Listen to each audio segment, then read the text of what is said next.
the offices of rulers and parliament, for the welfare of society and just government of men. We beseech thee to behold with thy abundant favor us thy servants, whom thou hast been pleased to call to the performance of important trust in this land. Let thy blessing descend upon us here in this house assembly. Grant us that we may treat and consider all matters that shall come under our deliberation, so just and faithful a manner, to promote thy honor and glory, to advance the peace, prosperity, and welfare of this country, of those whose interests thou hast committed to our church.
Clerk, may we proceed? Correction and approval of record of votes and proceedings of the National Assembly sitting of Monday, 8 December 2025. Honorable members, the record of votes and proceedings of the National Assembly sittings of Monday, 8 December 2025 is before us for correction and approval. Can any honorable member please move a motion for the correction and approval of the third record of votes and proceedings? Honorable member for Ileasa. Thank you very much, Honorable Speaker. Honorable Speaker, I rise to move for the record of votes and the proceedings of the National Assembly sitting Monday, 8 December 2025 to be corrected and approved. Thank you. Thank you, Honorable Member for Ileasa. On any seconder honorable members? Honorable Member for Kiang Central. Thank you very much, Honorable Speaker. I rise to second the motion. Thank you, Honorable Member for Kiang Central. It has been moved and seconded that the record of votes and proceedings of the National Assembly sitting of Monday, 8 December 2025 be considered and approved. Honorable members, we all have copies of the said record of votes and proceedings. And as usual, we will look through it page by page, beginning with page 1 to be followed by your comments and observations. Page 1.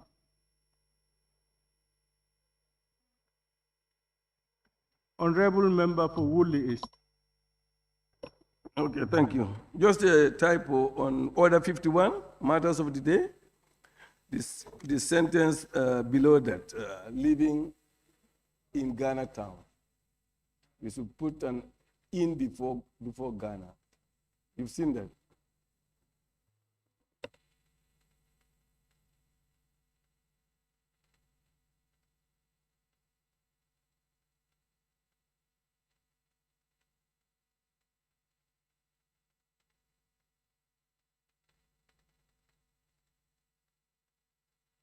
Honorable members, you are with us, huh? Number 4, first line, matters of the day on the issue of stateless people living in Ghana town. The in is missing. Any more on page 1?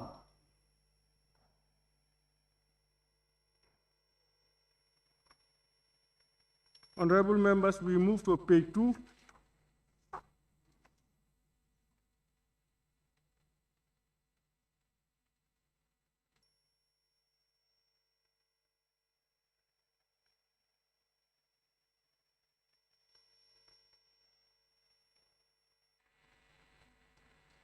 Honorable members, page 3.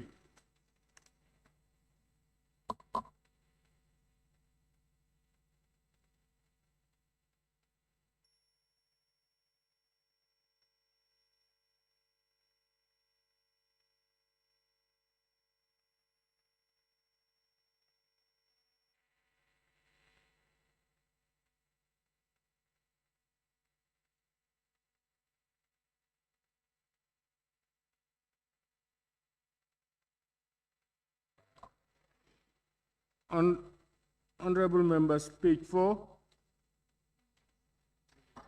Honorable member for Woolly is. Yes, page 4, the first paragraph on that page, on the issues of statelessness. I think it's just one issue. We just say on the issue of stateless people.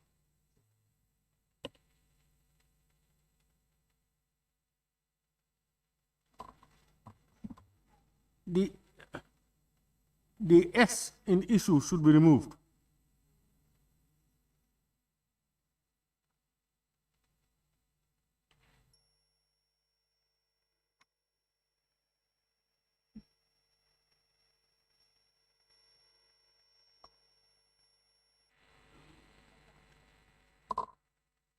Honorable members, we now move to page 5.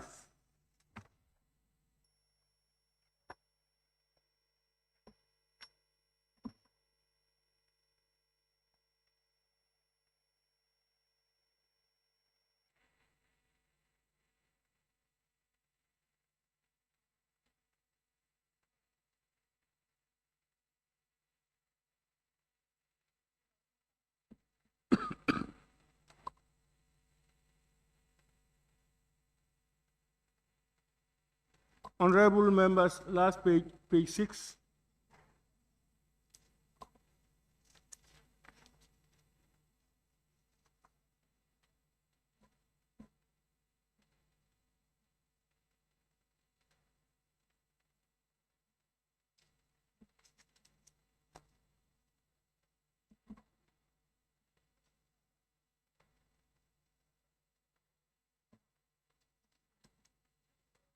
Honorable members, it has been moved and seconded that the record of votes and proceedings of the National Assembly sitting of Monday, 8 December 2025 be approved with amendments.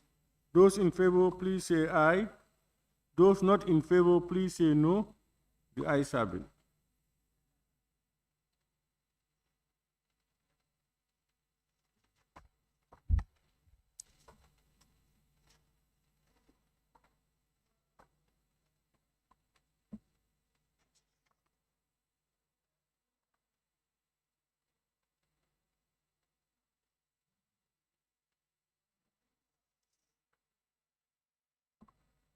Clerk, may we proceed? Thank you. Bill Order 90 Sub 1B, Committee of Supply on the Appropriation Bill 2026 by the Honorable Minister for Finance and Economic Affairs. Honorable members, as per Order 87 Sub 8 of the Standing Orders, I hereby resolve the Assembly into a Committee of Supply of the whole Assembly to consider the Appropriation Bill 2026 head by head. The Assembly is therefore resolved into the Committee of Supply of the whole Assembly.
Honorable members, the Assembly is now at the Committee of Supply to consider the bill, starting with the schedule and then the clauses.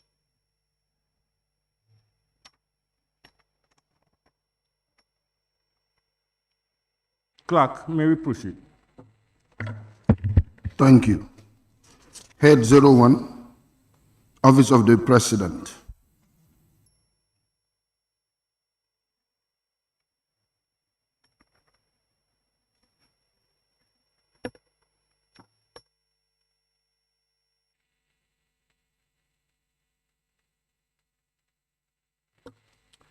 It is proposed that Head 01, Office of the President, $737,815,063 stand part of the schedule. Those in favor, please say aye. Those not in favor, please say no. The ayes have it. Head Am 02. I hearing no? You don't want it. Why? You don't want allocation for it.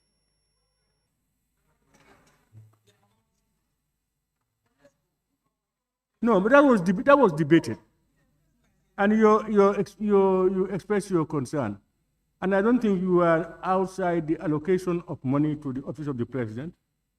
You saying no to that?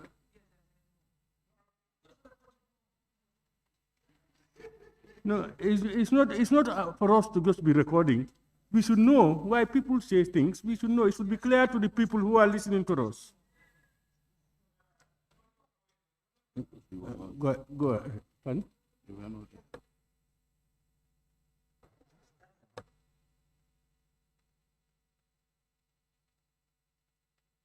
No, but he's my technical advisor.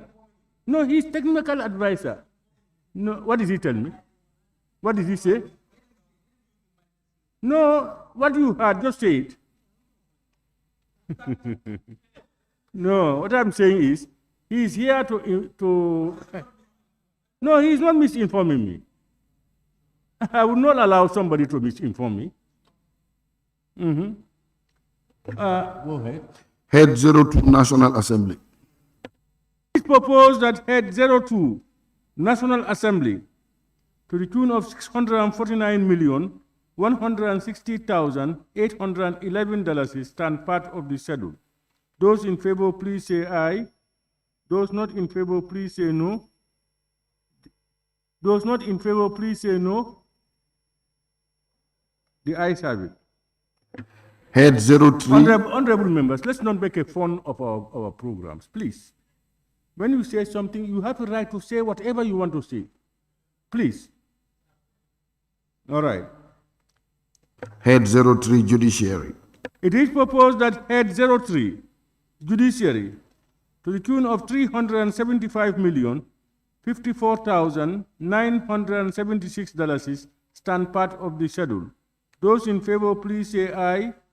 Those not in favor, please say no. The ayes have it. Head 04, Independent Electoral Commission. It is proposed that Head 04, Independent Electoral Commission, to the tune of $505,581,545 stand part of the schedule. Those in favor, please say aye. Those not in favor, please say no. The ayes have it. Head 05, Public Service Commission. It is proposed that Head 05, Public Service Commission, to the tune of $21,750,399 stand part of the schedule. Those in favor, please say aye. Those not in favor, please say no. The ayes have it. Head 06, National Audit Office. It is proposed that Head 06, National Audit Office, to the tune of $366,582,705 stand part of the schedule. Those in favor, please say aye. Those not in favor, please say no. The ayes have it. Head 07, Ministry of Defense. It is proposed that Head 07, Ministry of Defense, to the tune of $1,238,094,190 stand part of the schedule. Those in favor, please say aye. Those not in favor, please say no. The ayes have it. Head 08, Ministry of Interior. It is proposed that Head 08, Ministry of Interior, to the tune of $2,374,977,711 stand part of the schedule. Those in favor, please say aye. Those not in favor, please say no. The ayes have it. Head 09, Ministry of Tourism and Culture. It is proposed that Head 09, Ministry of Tourism and Culture, to the tune of $59,343,230 stand part of the schedule. Those in favor, please say aye. Those not in favor, please say no. The ayes have it. Head 10, Ministry of Foreign Affairs. It is proposed that Head 10, Ministry of Foreign Affairs, to the tune of $2,108,707,020 stand part of the schedule. Those in favor, please say aye. Those not in favor, please say no. The ayes have it. Head 11, Ministry of Justice. It is proposed that Head 11, Ministry of Justice, to the tune of $212,586,719 stand part of the schedule. Those in favor, please say aye. Those not in favor, please say no. The ayes have it. Head 12, Minister of Finance and Economic Affairs. It is proposed that Head 12, Ministry of Finance and Economic Affairs, to the tune of $2,281,466,173 stand part of the schedule. Those in favor, please say aye. Those not in favor, please say no. The ayes have it. Head 13, Pensions and Gratuities. It is proposed that Head 13, Pensions and Gratuities, to the tune of $722,500,000 stand part of the schedule. Those in favor, please say aye. Those not in favor, please say no. The ayes have it. Head 14, Office of the Ombudsman. It is proposed that Head 14, Office of the Ombudsman, to the tune of $52,447,622 stand part of the schedule. Those in favor, please say aye. Those not in favor, please say no. The ayes have it. Head 15, Centralized Services. It is proposed that Head 15, Centralized Services, to the tune of $1,182,973,522 stand part of the schedule. Observation, please. Pardon? Yes. I wanted to know the central services. The recapitalization was put 300 million was put at the central services, but now if you add that one and this, it will be more this amount. Or the Minister of Agriculture, the budget line now is reduced to 40 million from the savings. So are they telling us they keep the monies at the Minister of Agriculture or?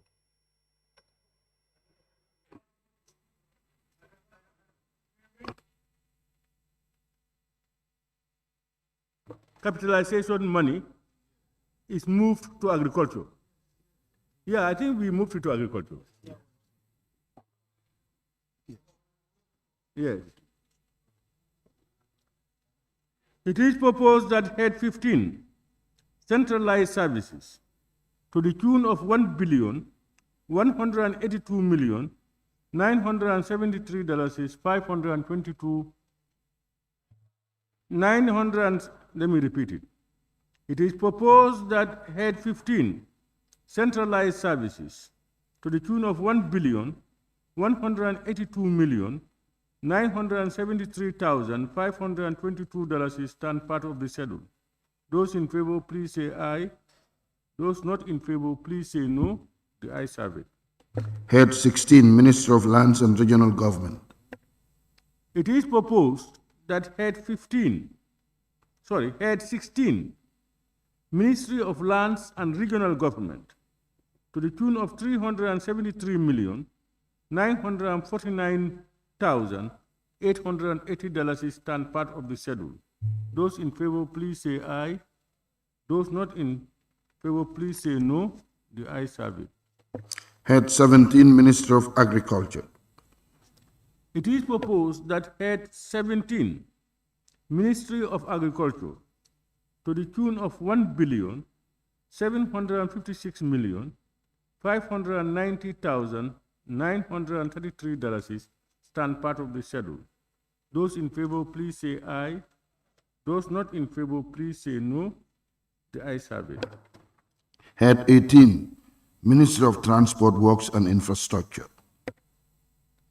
It is proposed that Head 18, Ministry of Transport, Works and Infrastructure, to the tune of $2,033,151,105 stand part of the schedule. Those in favor, please say aye. Those not in favor, please say no. The ayes have it. Head 19, Ministry of Trade, Industry, Regional Integration and Employment. It is proposed that Head 19, Ministry of Trade, Industry, Regional Integration and Employment, to the tune of $172,344,371 stand part of the schedule. Those in favor, please say aye. Those not in favor, please say no. The ayes have it. Head 20, Ministry of Basic and Secondary Education. It is proposed that Head 20, Ministry of Basic and Secondary Education. Yes. Ministry of Basic and Secondary Education is almost 5 billion. Why not we look at higher education? It's less than a billion.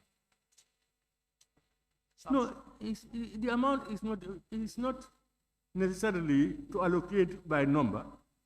There are reasons why you allocated that amount. And those things were given and narrated and done. And it went through the process.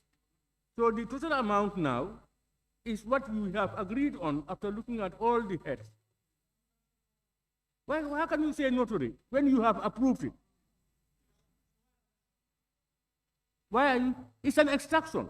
This one is the bill that has been extracted from what you have agreed. That's why you are not even. It's not necessary to debate over it. The bill can be amended At the committee of sub. No, what I mean is, what will inform you for an amendment? Because you cannot just tell us it's too much or it's too little. You must identify something that should be done. Yes.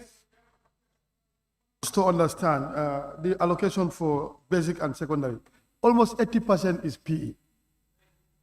Almost 90. So, in fact, what is left for development, this is where we are even looking at it. This is very small, in fact. Because a good number, almost how many percent of the teachers constitute the civil service in this country?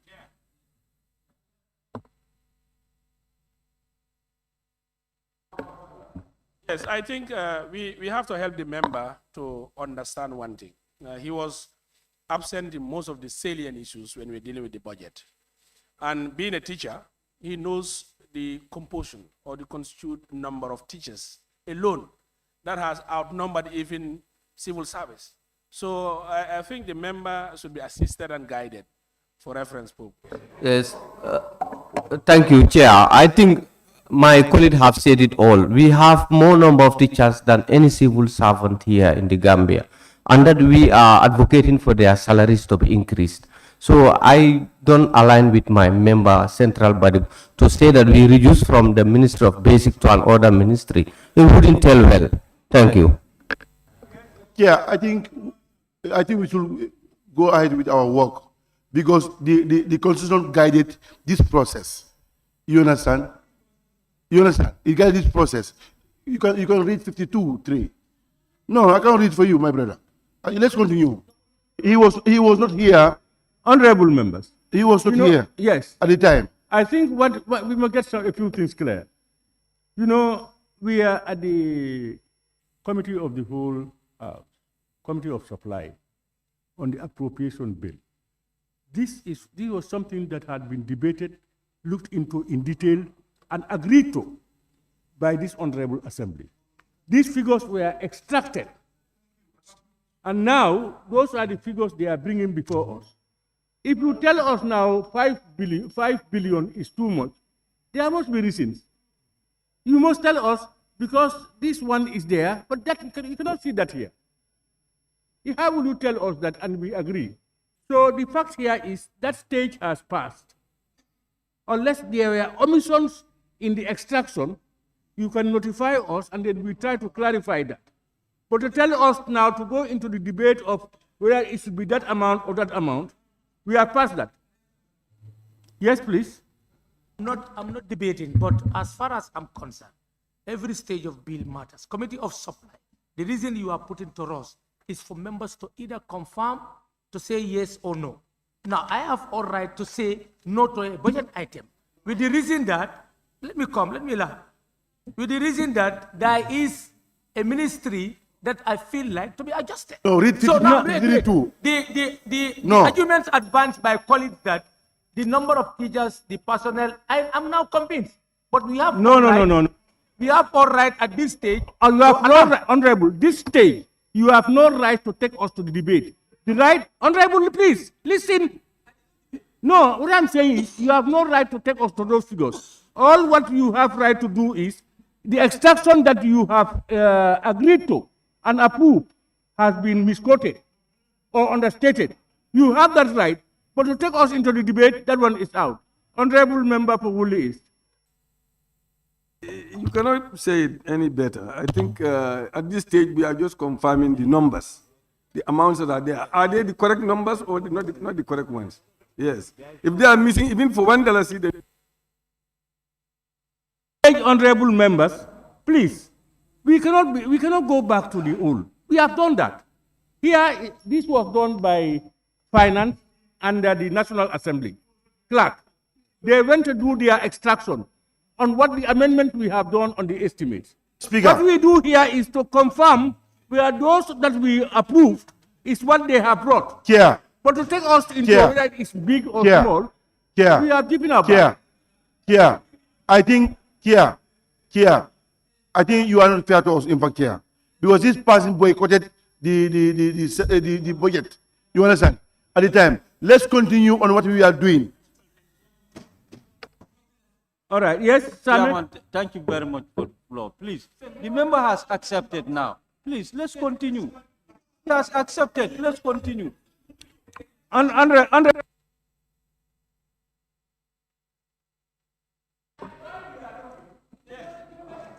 Yeah, but now the now member he said, now the member said he's- he has a right to look at it and Yeah, tell us yeah, whether yeah, it is big yeah. or wrong. To which I said yes, no. but his last comment, he said he This last comment accepted. is the last one. He accepted that's now. just now. So let's continue. That's just now. He has just said that now. So you want us to make to believe that he has agreed since at the onset. No. That's why we are talking about it. If he had agreed, we would have proceeded. And we can proceed now. So, honorable members, but one thing we must get clear also is as parliamentarians, you have a right to do all what you want to do. But you are also subject to your own laws and regulations and processes. There are stages that we cannot now debate over whether this big figure is big or not. We have done that. What we are doing is the extraction correct? If it is wrong, you bring it about. We know. But the debate on it is gone. So, please, let's proceed. Head 20, Ministry of Basic and Secondary Education. It is proposed that Head 20, Ministry of Basic and Secondary Education, to the tune of 5 billion, $909,138,241 stand part of the schedule. Those in favor, please say aye. Those not in favor, please say no. The ayes have it. Head 21, Ministry of Health.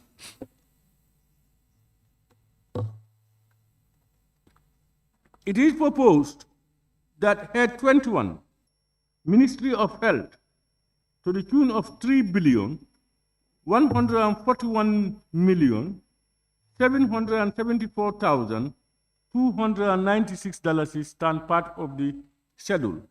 Those in favor, please say aye. Those not in favor, please say no. The ayes have it.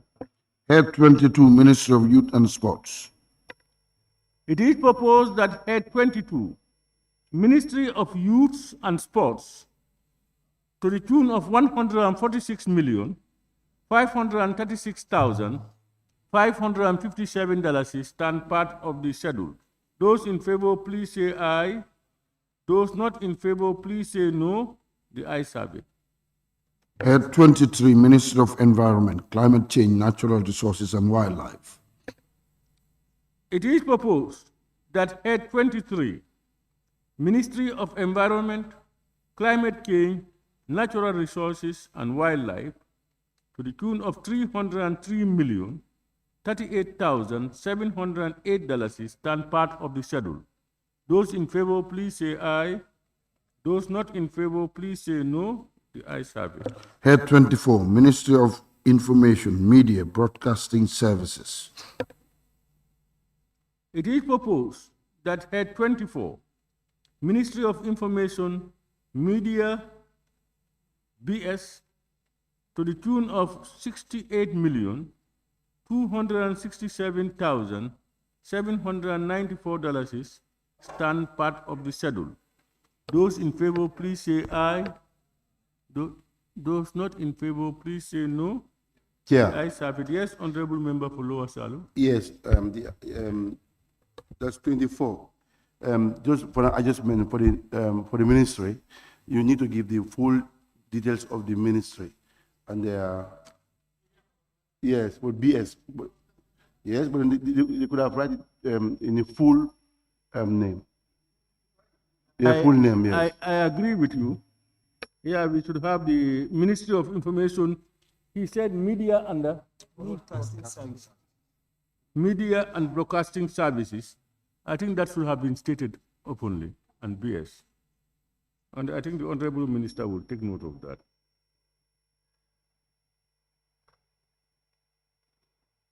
Let's move. Head 25, Ministry of Fisheries and Water Resources.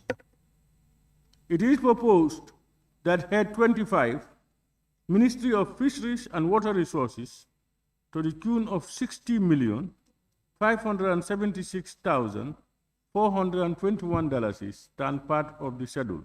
Those in favor, please say aye. Those not in favor, please say no. The ayes have it. Head 27, Ministry of Higher Education, Research, Science and Technology. It is proposed that Head 27, Ministry of Higher Education, Research, Science and Technology, to the tune of $425,269,646 stand part of the schedule. Those in favor, please say aye. Those not in favor, please say no. The ayes have it. Head 29, Ministry of Petroleum and Energy.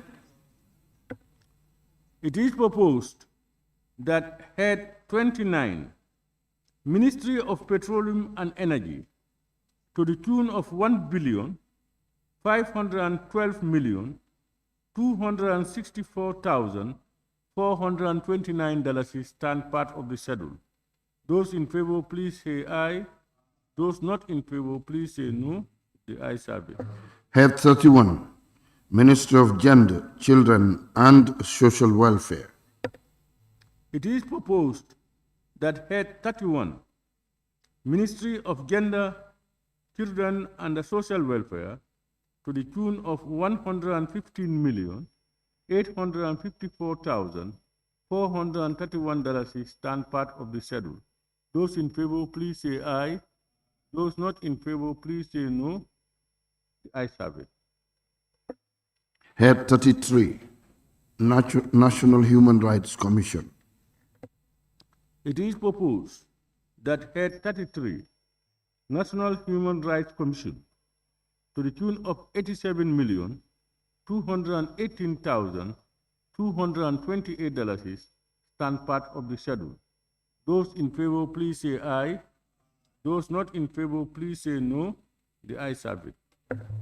Head 34, Ministry of Communication and Digital Economy.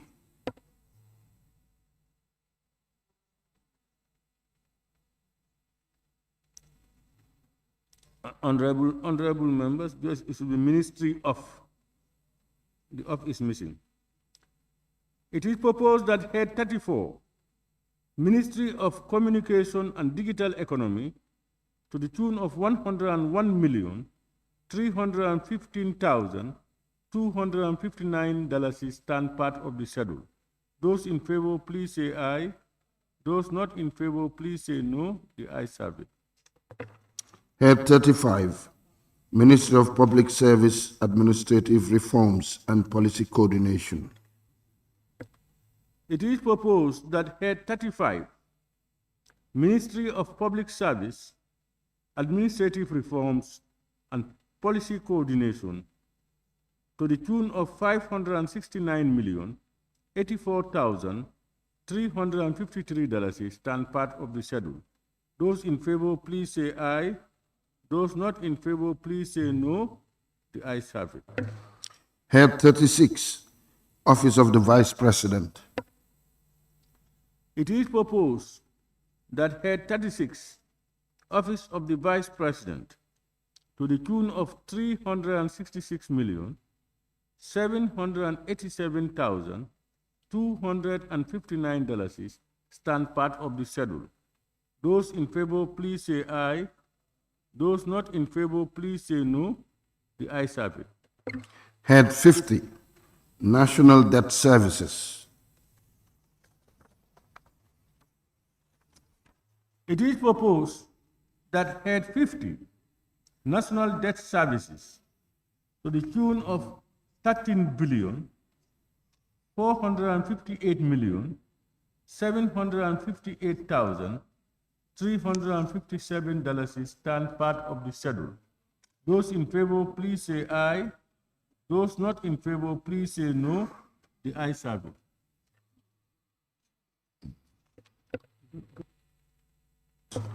Yes, let me. Total appropriation. It is proposed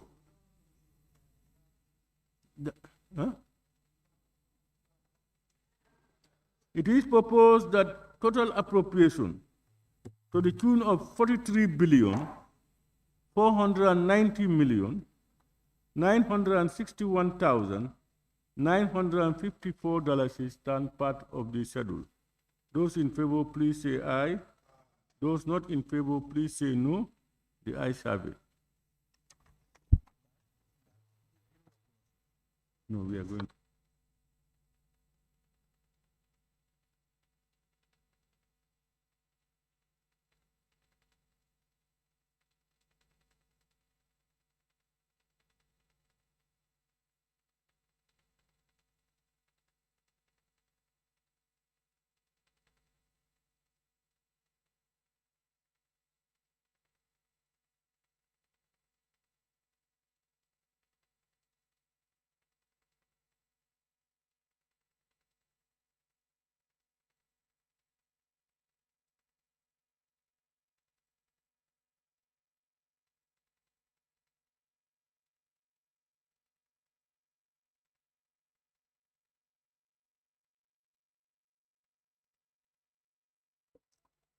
Honorable members, we now move to the clauses.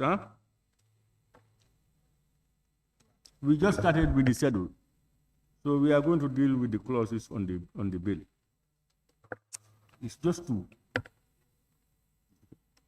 Clause 1, short title and commencement. Yes, honorable member for Woolly East.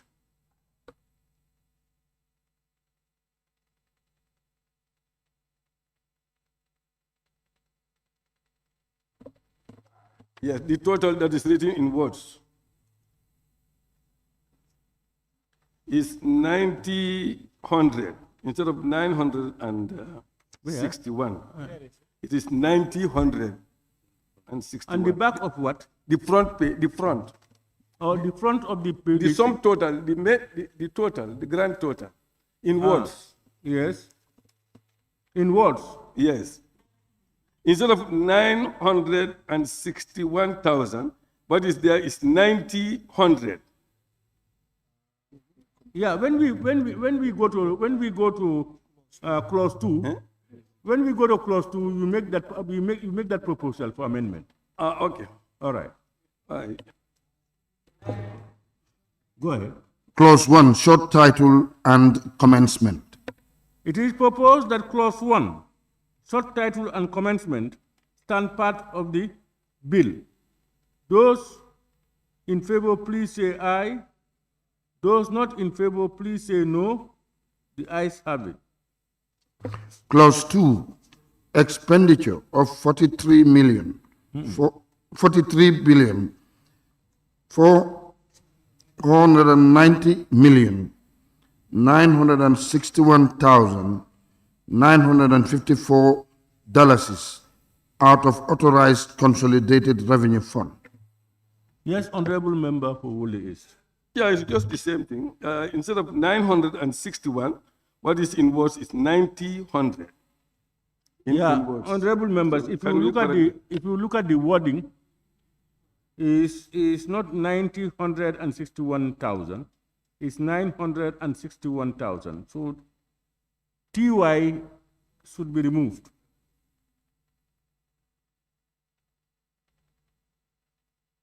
Thank you very much, honorable member for Woolly East.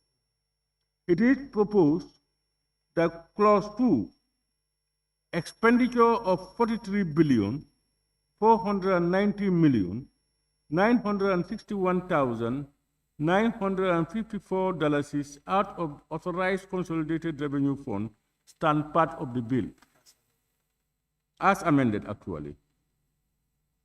Those in favor, please say aye. Those not in favor, please say no. The ayes have it.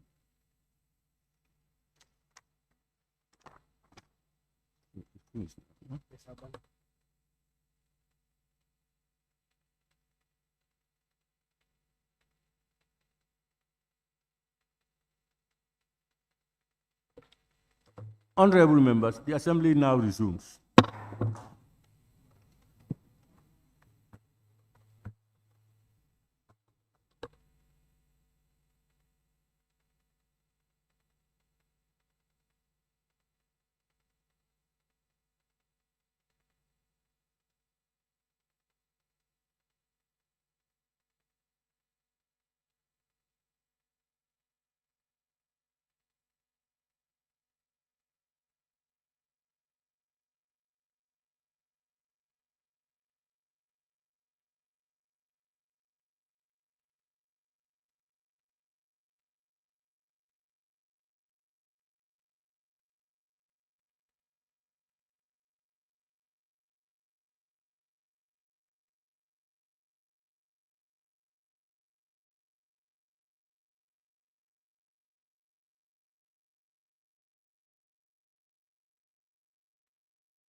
Honorable members, the Assembly now resumes.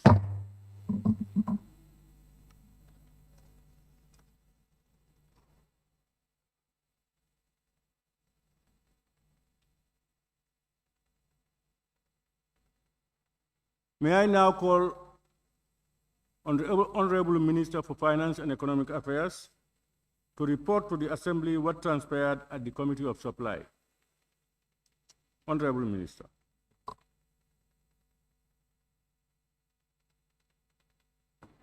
Honorable Speaker and the whole House, I report that the bill entitled the Appropriation Bill 2026, having gone through the Committee of Supply with amendments, and that the report of the Committee of Supply on the Appropriation Bill be adopted. I submit.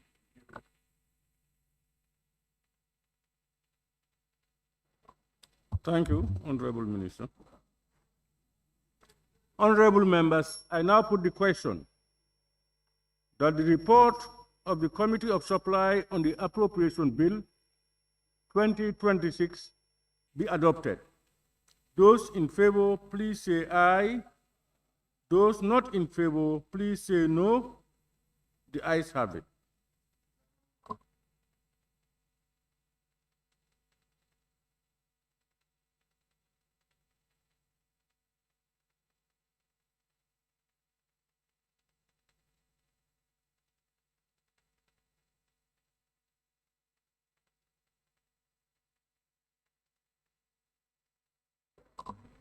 Clerk, may you proceed?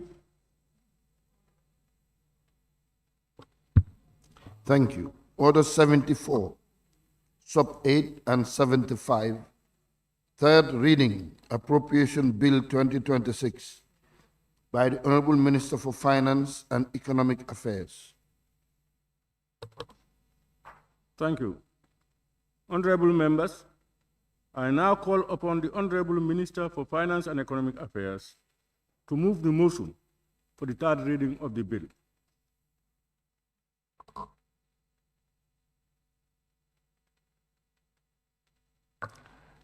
Honorable Speaker, I move that the bill entitled the Appropriation Bill 2026, having been considered with amendments, be read a third time and passed.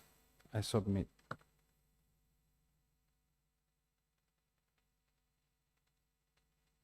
Thank you, Honorable Minister. Honorable members, it has been moved that the bill entitled the Appropriation Bill 2026, having been considered with amendments, be read a third time and passed. Those in favor, please say aye. Those not in favor, please say no. The ayes have it.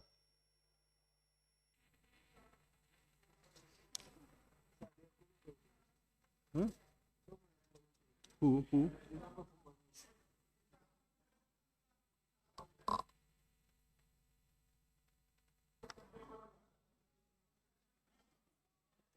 Division on what? No, yes, Lemon.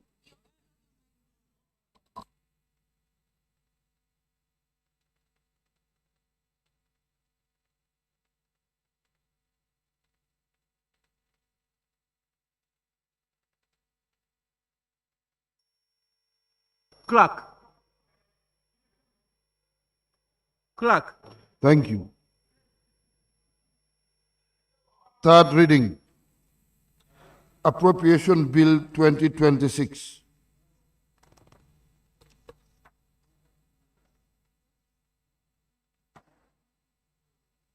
Thank you very much, Clerk. Honorable members, on your behalf, let me thank the Honorable Minister for Finance and Economic Affairs, who has all the time been with us with his technical backup throughout this session on the appropriation bill.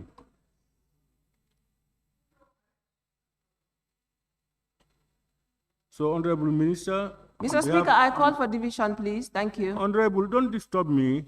I have passed that stage. When you call for what division, I don't understand, because when I put the question, I only heard yes. I never had any other listing. I never had it. I never had it.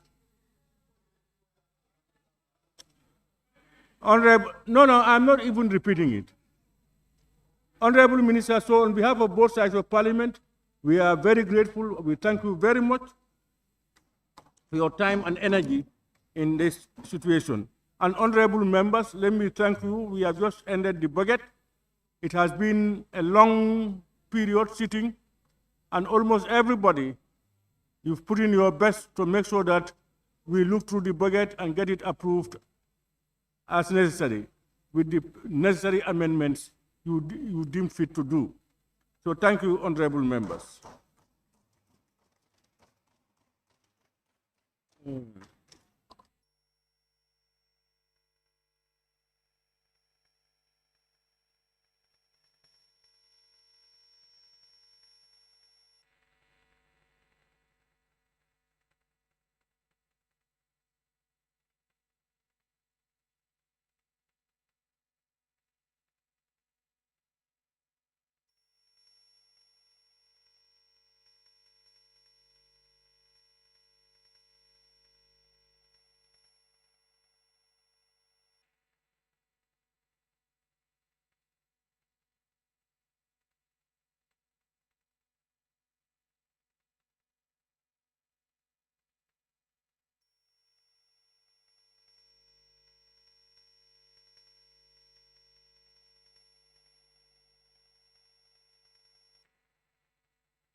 Honorable members, clerk, we can proceed. Thank you. His Excellency, the Vice Order President, has 72. just arrived. Consideration stage. Consideration stage of the Early Warning and Response Mechanism Bill 2024 by His Excellency, the Vice President. Honorable members, you will recall that after the second reading stage,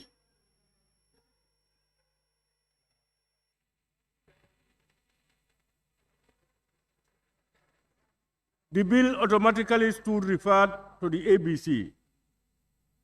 Therefore, the bill is appointed today for the consideration stage in accordance with Order 72. During the consideration stage, members shall have the opportunity to give detailed consideration and scrutiny to every clause and schedule in the bill. This stage also provides the first opportunity for amendments to the bill to be debated and voted on. I will now therefore resolve the Assembly into the Committee of the Whole Assembly to give consideration to the bill, and that's the Early Warning and Response Mechanism Bill 2024. Honorable members, the Assembly is now resolved into the Committee of the Whole Assembly.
Honorable members, the Assembly would now go into the Committee of the Whole Assembly to consider the Early Warning and Response Mechanism Bill 2024, clause by clause. We will be guided by Order 72 of the Standing Orders during the consideration stage. And we will also be guided by the report of the Joint Committee on the bill, that is the Environment, Defense and Security, and Environment and Sustainable Development Committees. I hope you are together to lead us through. Are you together? The committees, because you will lead us through. Where is the committee, where is the chair of the Defense Committee?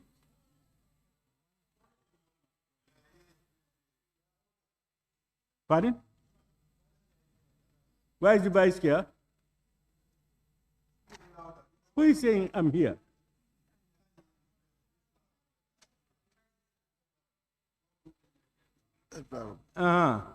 Okay. That is environment. What about defense?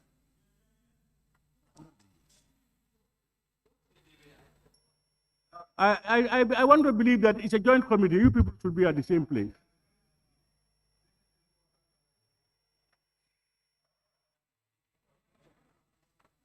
Hey, volume.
Honorable members, let me, on your behalf, welcome His Excellency the Vice President and his technical backup.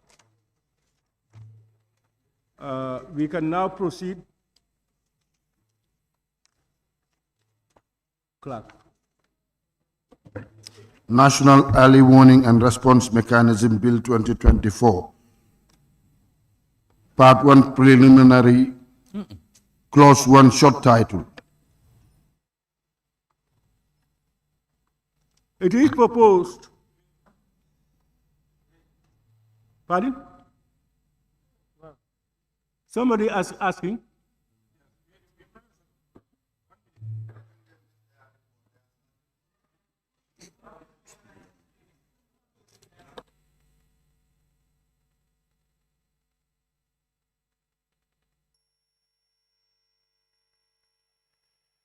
Are you fine? Okay, it is proposed that clause 1, short title, stand part of the bill. Yes, please. Of the bill, the act should be 2025 now instead of 2024. We should change to 2025. That's correct. No, we are in No, 2025. we are not. How can you post date your this thing? Where are you from?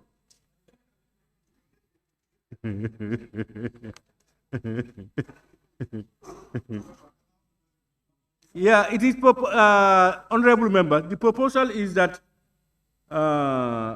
short title, the act may be cited as the National Early Warning and Response Mechanism Act 2025.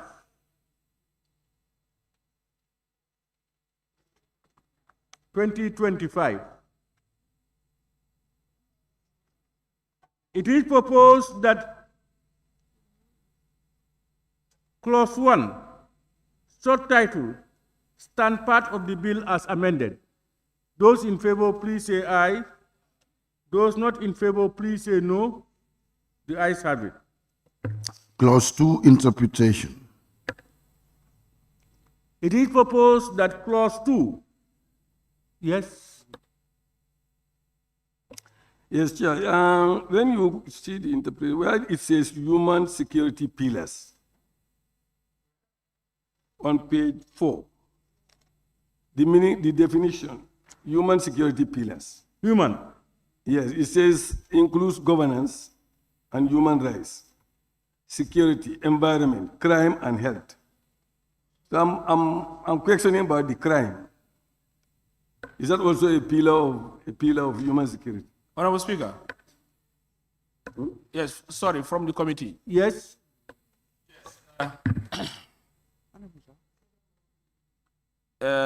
Clause 2, we have the committee proposed amendment as follows. Yes, it said 1, Act means National Early Warning and Response Mechanism Act 2025. That the word crime under the definition of human security. The definition of act interpretation is 2025. Yes. Yeah, instead of 2023. Yes. Okay.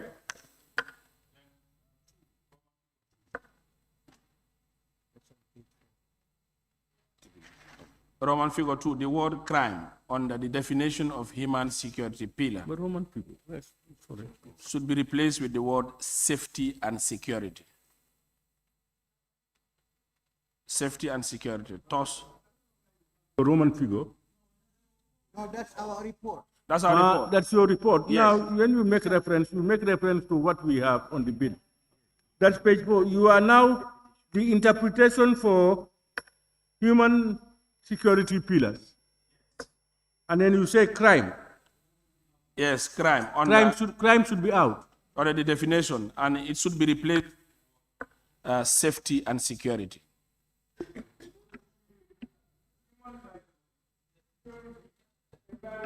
Yes. Safety and security. Yes. And health. Yes. Then it should read as follows now. Include governance, human rights, safety, and security, environment, and health. Honorable Speaker. Honorable Minister, Your Excellency, by. Honorable Speaker, we take note of that. Unfortunately, crime like other thematic sectors were identified as one of the 5 human security pillars across the sub-region. And this is unique to all the centers in the region, as was established under the 1999 protocol and agreed by all heads of state and government.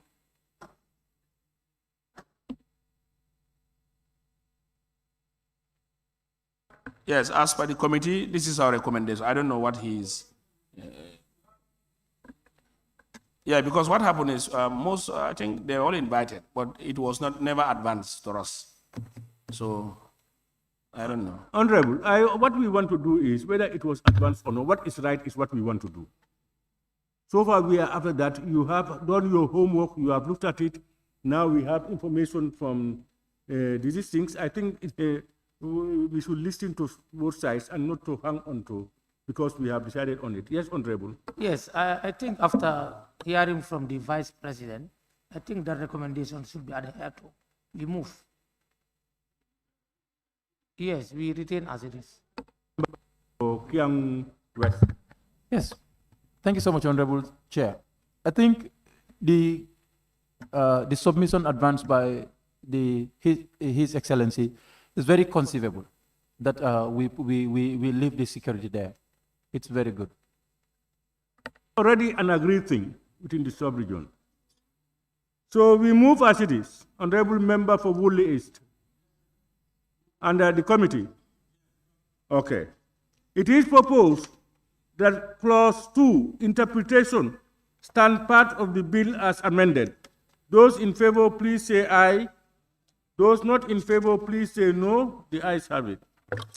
Clause 3, establishment of the National Early Warning and Response Mechanism Coordinating Center. No issue.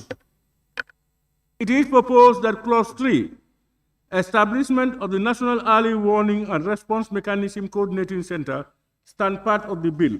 Those in favor, please say aye. Those not in favor, please say no. The ayes have it. Clause 4, objectives of the center. No issue. It is proposed that clause 4, objectives of the center, stand part of the bill. Those in favor, please say aye. Those not in favor, please say no. The ayes have it. Clause 5, functions of the center. Honorable Speaker. Yes. Yes. In clause 5, functions of the center. 1, the committee proposed that this section stands part of the following amendment. The word disseminate be included as part of the functions specified under section 5A. Because after collecting data, the essence is to communicate that data to the general public or stakeholders. So we want to include the word disseminate. Yeah, where do you want to put it? Because the center shall Section A, monitor, 5A. collect, etc., and then A Roman 1, public enterprises, etc. Where do you want to put in your proposal? We have after the yes. We want it to read as follows: monitor, collect, disseminate, collate, analyze, etc. After collect, comma, disseminate. That is 5A. Yes. You collate, you do that, you analyze and do everything, and then you disseminate the information. Yes. Then The let's put after dissemination collection. should be the last bit. Yeah, okay. Huh? Yes. Yes, let's come. Yes, Central Badibu, then Kiang West. Honorable Chair, I don't think it will be mandatory to put disseminate here in the law, because the data that you are gathering, you cannot oblige them to say you have to disseminate. That depends on the circumstances. So that cannot be a law here. Thing is, there may be data that you may not want to disseminate. Yeah. Yes, Honorable Member for Kiang West. Okay, dissemination might be an option if the need be. But what if the need be, then the option is not created for it.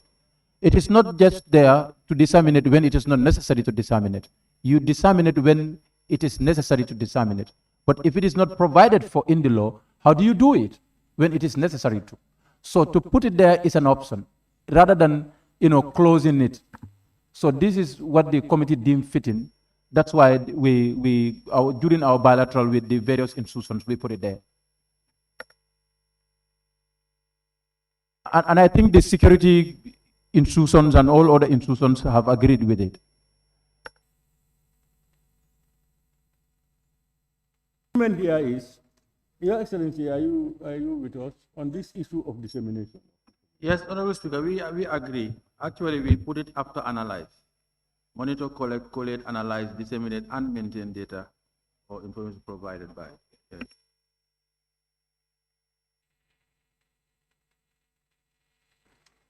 Disseminate and maintain.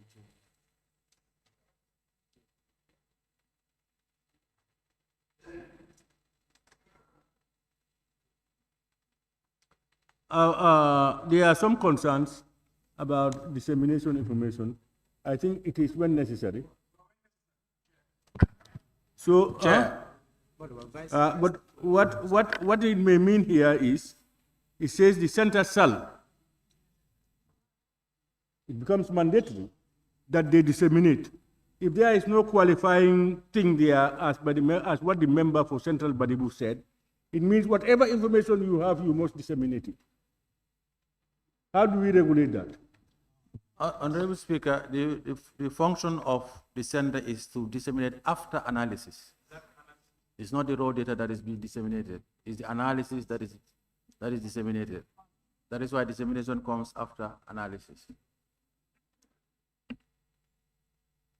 Yes, Honorable Chair, but Vice President, if you look at this particular function, you said alert and activate. For example, B, alert and activate national early warning and response mechanism towards potential threat to human security. Now, if you said this information should be disseminated, to who and which authorities? You understand? So I believe if you make it open, there is no cavity in law. So everybody can access this information. So, and if you look at C, it said it recommends response option following an in-depth analysis of challenges or threats related to human security. So security is a concern here. So is it that this information could be accessed by anybody? What he said is actually is, all those dissemination only comes in after the analysis. After everything, they have done the analysis, that's where dissemination comes in. So it means now, whatever they will disseminate, they will now disseminate because an analysis is done. There may be issues that they think should not be disseminated. Yes. Through the analysis, they come to identify that one will not be disseminated. Yeah, yes, Honorable Member for Kiang West. Honorable Chair, after all these processes, when you monitor, you collect, you collate, you analyze, now you will segregate the information as to what is of potential threat when it is out and what is vital for public consumption. Then they would disseminate those things. So after the analysis now, they will segregate the information and then do the dissemination. So, propose that clause 5, functions of the center, stand part of the bill as amended. Those in favor, please say aye. Those not in favor, please say no. The ayes have it. Clause 6, establishment of the board of the center. It is. Honorable Speaker. Yes. Yes, the establishment of the board of the center. The committee proposed that this section stand part of with the following amendment. One, we said and crisis to national security. The committee proposed to include the permanent secretary, Minister of Agriculture, as part of the board in the representation. So that's one of it. Then 2 addition also, Office of the National Security should be part of the board as they have a stakeholder in the day-to-day activities of the early warning. Those are the two proposals. You are proposing that permanent secretary agriculture and Be what? added part of the board and national security advisor. National security advisor. Yes, Office of the National Security to be part of the board. Your proposal is Office of the National Security or the National Security Advisor? Executive of Office of the National Security. You have said three things. What good? A representative, an additional Now representative. you are settling down for a representative of national security. Yes. Of the Office of National Security Advisor. Very well.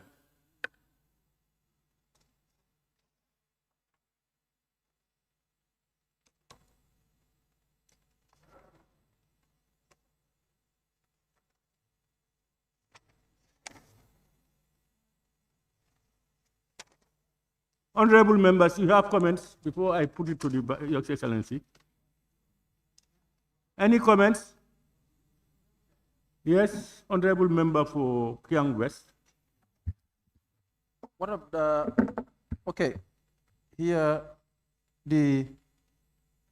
currently we have the Director of the Early Warning and Response Mechanism under the Office of the Vice President. And is it not for the Director of that department to sit in the board? Early warning under the Office of the Vice President. That's what I mean. B is talking about the permanent secretary. Sure. You are talking about the director. Exactly. That is a new suggestion. That's from you. Yes. Now, before you come with that, let's deal with what we have. There are these proposals. Yes. What are we doing with these proposals? The inclusion of the permanent secretary, agriculture, and a representative of the Office of the National Security Advisor. Your Excellency, may we get your comments on those ones? Honorable Speaker, we have no issue with that. I think for the agriculture, it was an omission, really. They have a key stake because they are responsible for corner sales. For National Security Advisor, we are ambivalent, so it's okay.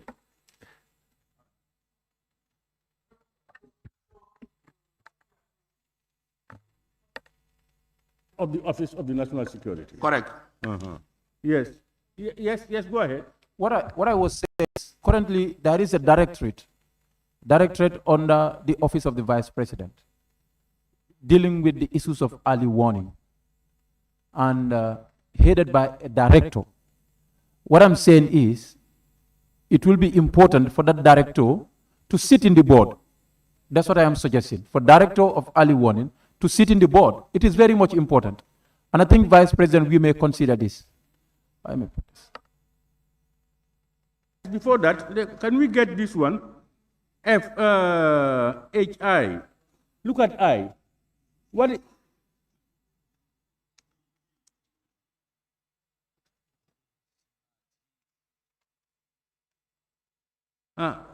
that? What is G about? Honorable Speaker, this act is going to elevate the director to Director General. And that Director General will now serve as the secretary to the board. Yeah, this is what I was saying. That is not G. Yeah. That is I. G. It's I. The G is about the permanent secretary, regional government.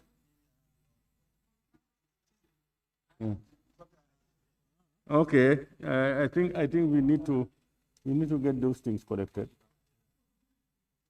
You have Your Excellency, you have this copy. You have this copy. You have this copy. No, but is your copy the same as this?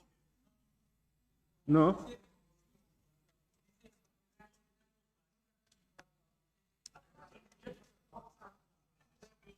No, the numbering itself should be the same. It's not the same. He has. I agree, but the numbering with us is different. Your Excellency, what number do you have on yours? G. No, don't read, please. We are not talking about the reading. His number is G for this position. Our number, What is G? What is G? Read G. You see, that is not with us. Our own is I, the Director General, who shall be the Secretary to the Board. This is what we are saying. So your copy is different from ours. And it should be aligned so that. Huh? Yes. Yes. Thank you. Can you guide him to the page? Just a minute.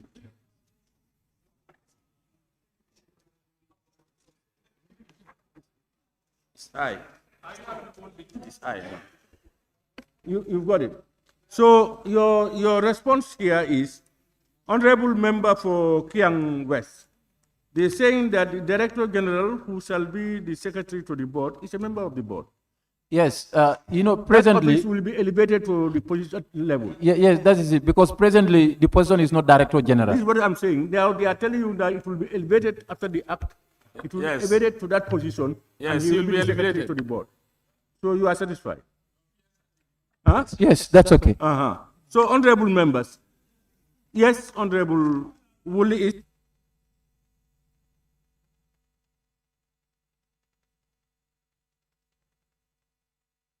Yes, if you look at the numbering also, from J it should be K instead of L. Have you seen it? I, J, K. K. Yes. Yeah. Honorable, Your Excellency, the last listing, you know, we have I, the Director General, who shall be the Secretary, then J, and then last one should be K instead of L. I, J, K. Thank you, Honorable Member for Woodley, for always your invaluable contributions. Honorable Member, so the only amendment to this particular clause is, yes, go ahead.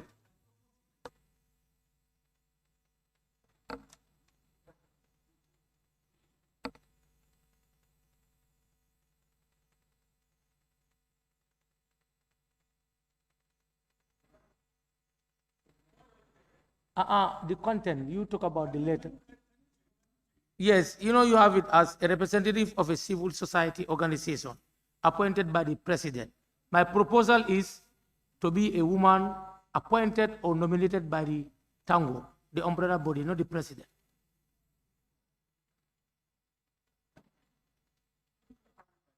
Yes. Why? In order to make sure that he's free from political nomination. Which man?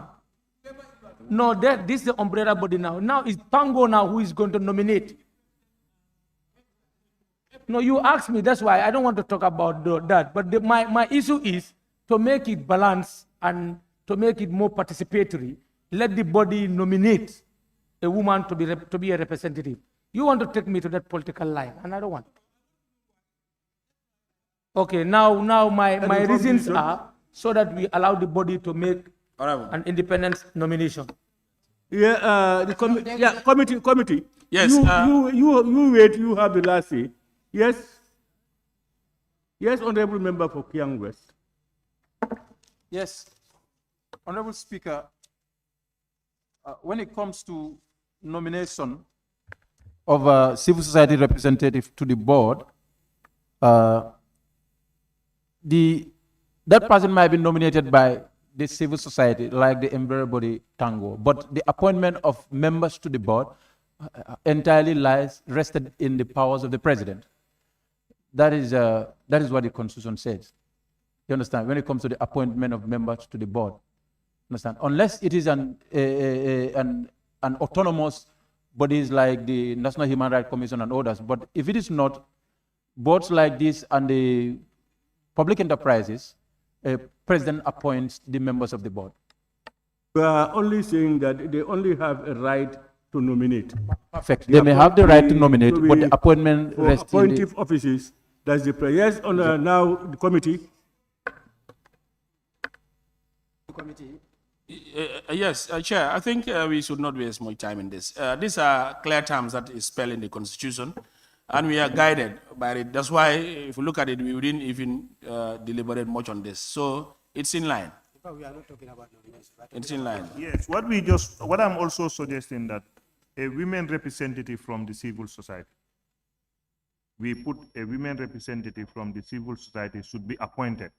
That we are a kind of guiding, because we want women active participation on political representation on any other issue. So in that line, there is no man representation here. What we have here are position holders. yes, but And the this one, position holders are sometimes women. but this one we want to be most. No. Anyway. Yes. We have to be careful with those types. Very much. Yes, Honorable. Speaker, I think, member, can you join us? You are also a committee member, so that we could speak the same language. Generally, yes. So I think the idea here is, it is left open. We don't want to be specific and say women or men. It says a representation. So these are clear terms that Tango could do the needful. So, and I also, Chair, with your permission, all committee members, please, can they join our table so that we can have a flow? Please.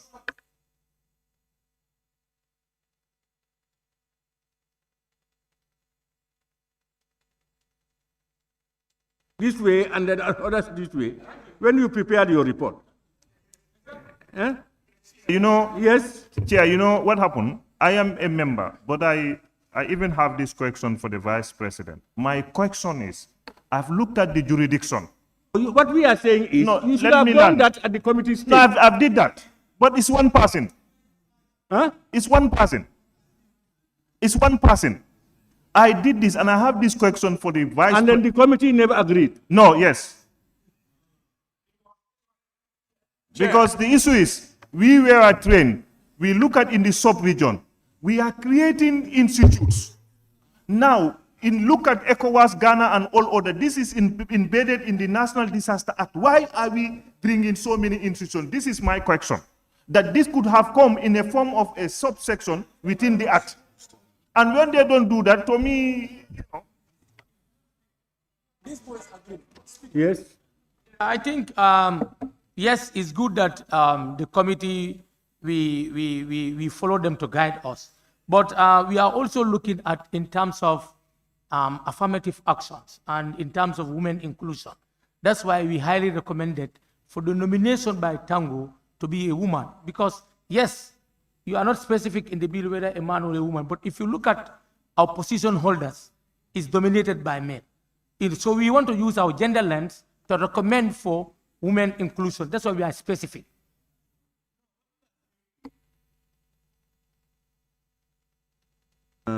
Where is it? A representative of civil society organizations. We should say a woman representative. To block them to a woman.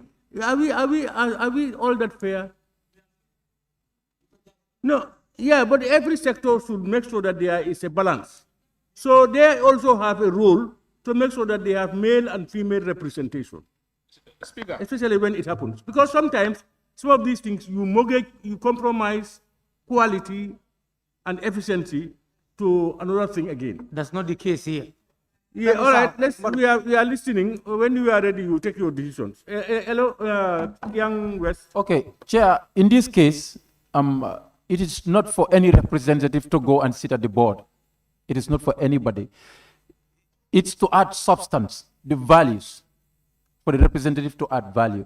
So, if there is a male representative from Tango or civil society who has the knowledge and can add value, it's rather to nominate that male representative. And if there is a female representative who has the stuff and can add value, and you send in that representative. But it is better to leave it leverage, to leverage it so that they can have an option in case of capacity issue. But if you close it, and if they don't have a woman with the right capacity to add value onto the board, you are just sending there for the case of pretense as a gender mainstream. What you are saying in summary is the most qualified within should be sent to exactly. The board. If it's a woman, send the woman. Absolutely. If it's a man, send the man. Absolutely. Yeah, all right. Yes, honorable member for Serekunda West. As a compromise, why can't we say, where possible, a woman? Just like in the case of our special committee. The standing order said where possible. Women advocates wanted a woman to be in the committee, but the standing orders say where possible. Can we use the same clause to where possible so that now they have the leverage to bring a woman that is more qualified? In cases where they don't have any, then they can bring in a man as a qualifier. Ms. B, and they are all qualified, but Mr. A is more qualified. What happens? No, what applies in that case? Are the most qualified? Yeah, but I also want to believe that in an institution where you have the most qualified, the representation will be the most qualified. I want to believe, whether we put it or not. Because these things only come in when we want to compromise some of those things so that we have the female or the female representation. We compromise certain things to have it. So where we agree, if we agree that we are going to compromise certain principles to have a woman, that's opposing to what he's saying we're looking for somebody who will add value, and whoever that person is should be sent. So where do we put it now? Yes, Chair. Yes. For us as a committee, we leave it as it is because this is as important as we know. Early warning is not any Tom, Dick, and Harry. And if the selection is supposed to be done with the civil society will do the needful. We will not set laws to say civil society appoint X or Y. It's open, civil society will do the needful, then the president will also vet the person and do the necessary appointment. So I think we leave as it is. Now, even if that's going to happen, but the nomination should be done by the civil society and the appointment to be done by the president. But here it means the president is going to appoint. When you usually nominate, you nominate a number. The appointive office, when that is with you, you don't compromise that. I will not allow you to nominate one person for me that I must put in when I have the right to appoint. I will not allow that. You need to be clear. Now, that's why it is clear. That position is clear that is the president's authority for that. Yes. Now, that authority, we cannot knock it down. No. What I'm saying is my point. I am sure there will be consultations. Those consultations will be there. Then let's put consultation there. My friend, no, Chair. You trust yourself, trust all others. He is elected. He is a president and a leader. No. You know why? Whatever you do and say here, you do it on behalf of Central Badibu. No, that is what it is. There must be some element of trust.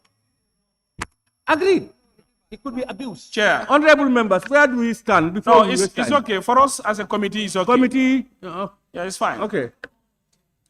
All right. Then, honorable members, on clause 6, the only amendment before us now is the inclusion of the PS Agriculture Permanent Secretary and a representative of the Office of the National Security Advisor. And that takes the number to I, J, K, L, and M, isn't it? L and M, because they should be placed in order in a way best suited, So we're now going to have 1, 2, 3, 4, 5, 6, 7, 8, 9, 10, 11, 12. They are now going to be 12, am I right? Because it's from amongst them that a chairman will be elected. Or the chairperson is different. So, Your Excellency, the chairperson, is he going to be amongst them, or he's going to be elected, he's going to be appointed? He's going to be, so there are 13. I think the number is more than enough. 13 as a board. That, K should, sorry, I, J, K. K should be? Yes. Just one.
from what I understand is, outside these two additions proposed by, who was it?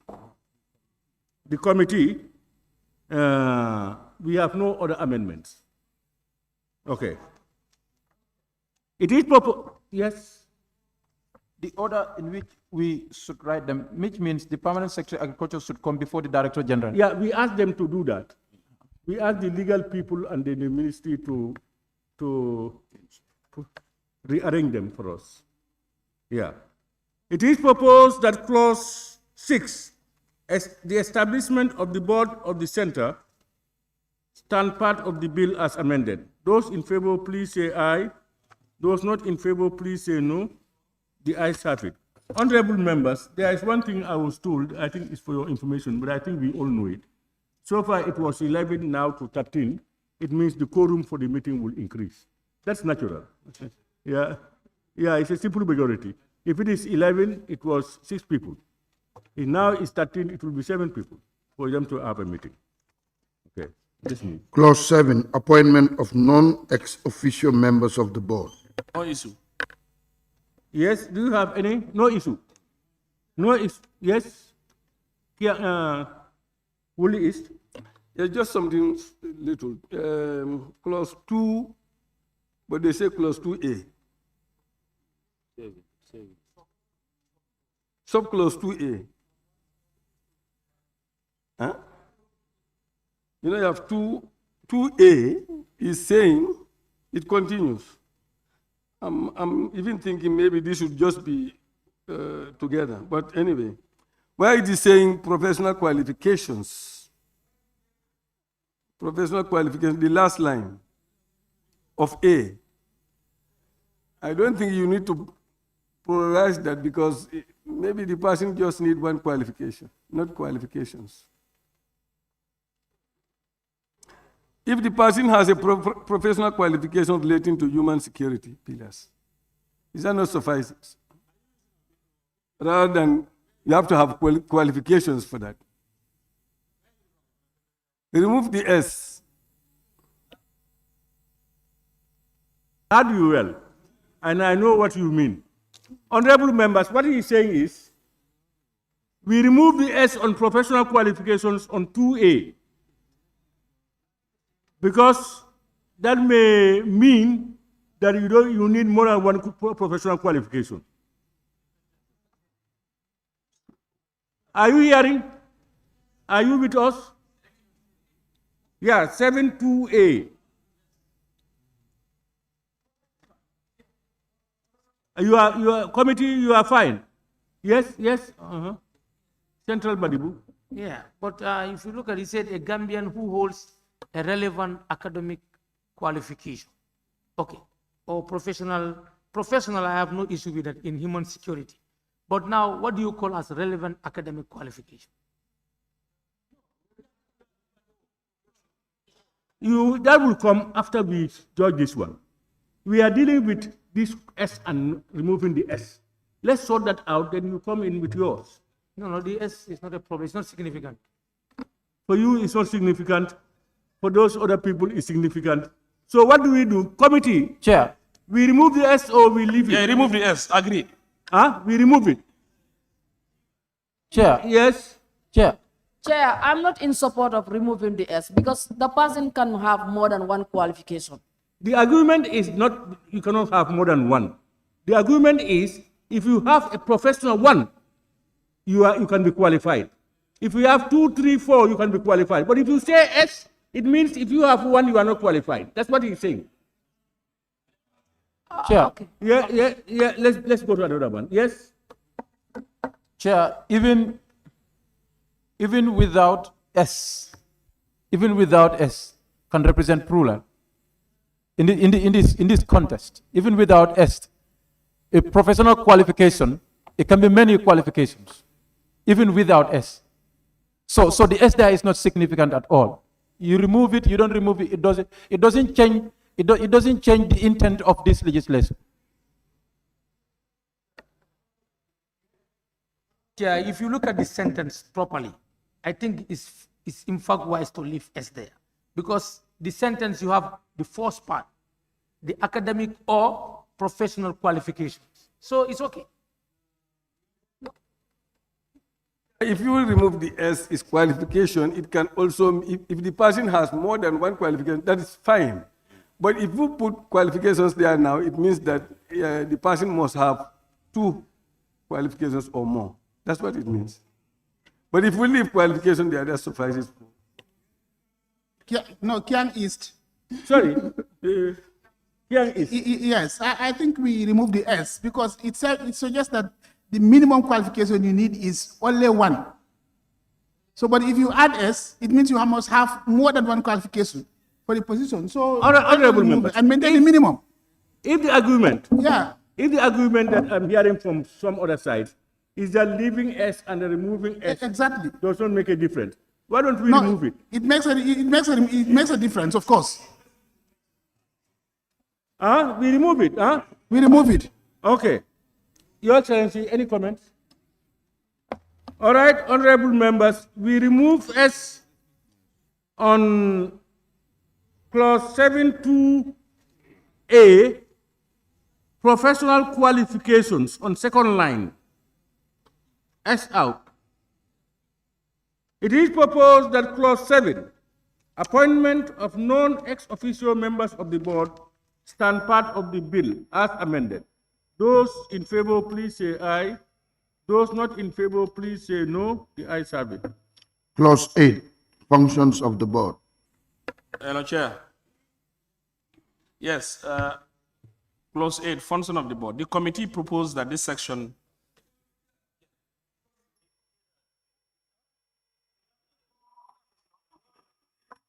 We have just passed. If you turn the page, you will see 3 there.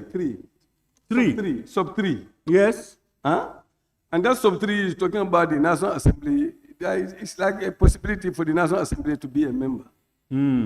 A member of the National Assembly, the holder of a political office or an officer of a political party, shall not be qualified to be appointed as the chairperson or member of the.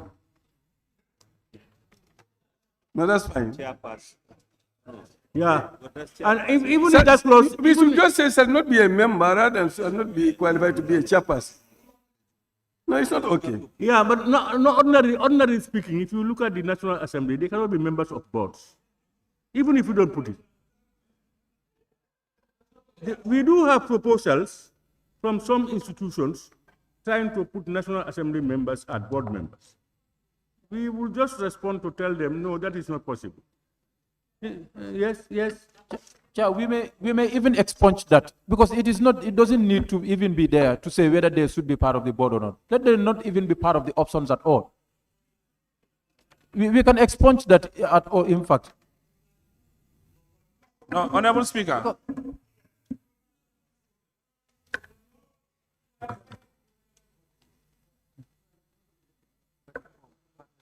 I think we leave it as it is. But we can say a member. No, a member of a political party office. No, a holder of a political office shall not be a member of this commission. But National Assembly, we omit it. I think that's what we can coin it, because it is also critical to make sure that politicians don't go and invade the states.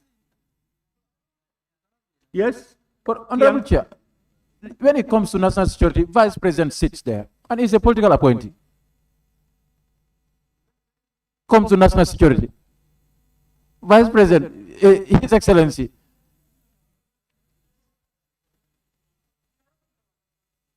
But what I mean is, the appointment. Okay, let's come to the board. Who, on our opinion, is going to be the chairperson of the national security? Early warning and response mechanism. The board members, Lamin.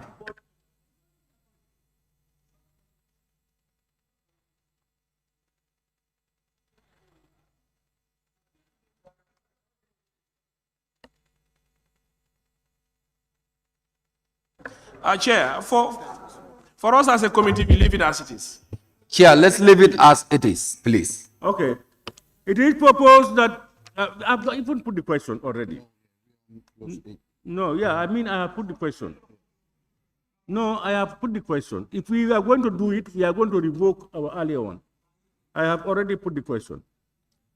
It is proposed that, I think you are on the committee, you are saying you are proposing something on an amendment on clause 8. Yes, yes. What is it? Functions of the board. The committee proposed that this section stand part of the bill with the following recommendation.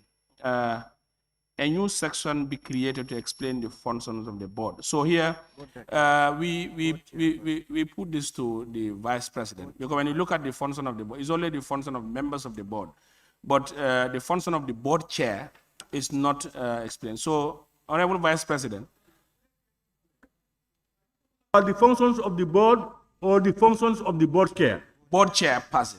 The board chair person? Yes, it's not specified, so we want to leave it to the vice president and his team to suggest.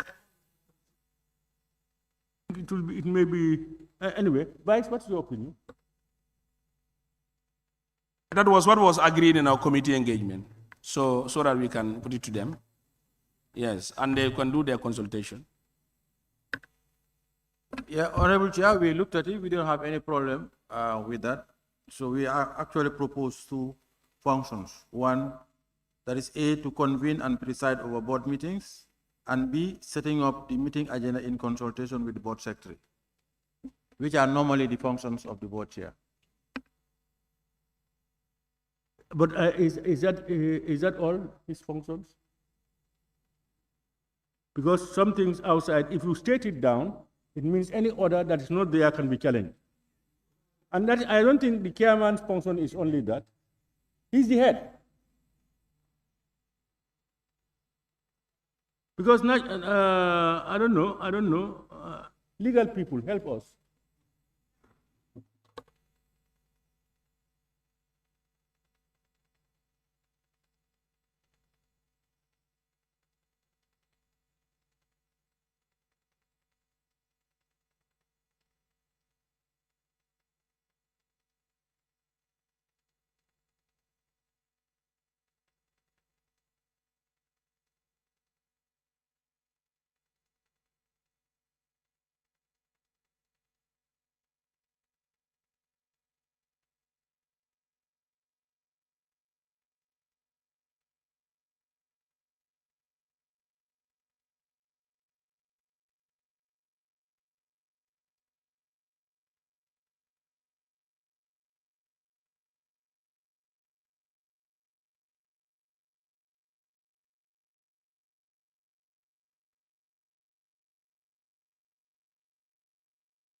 Common, according to them, to state all that, because it may not be exhaustive.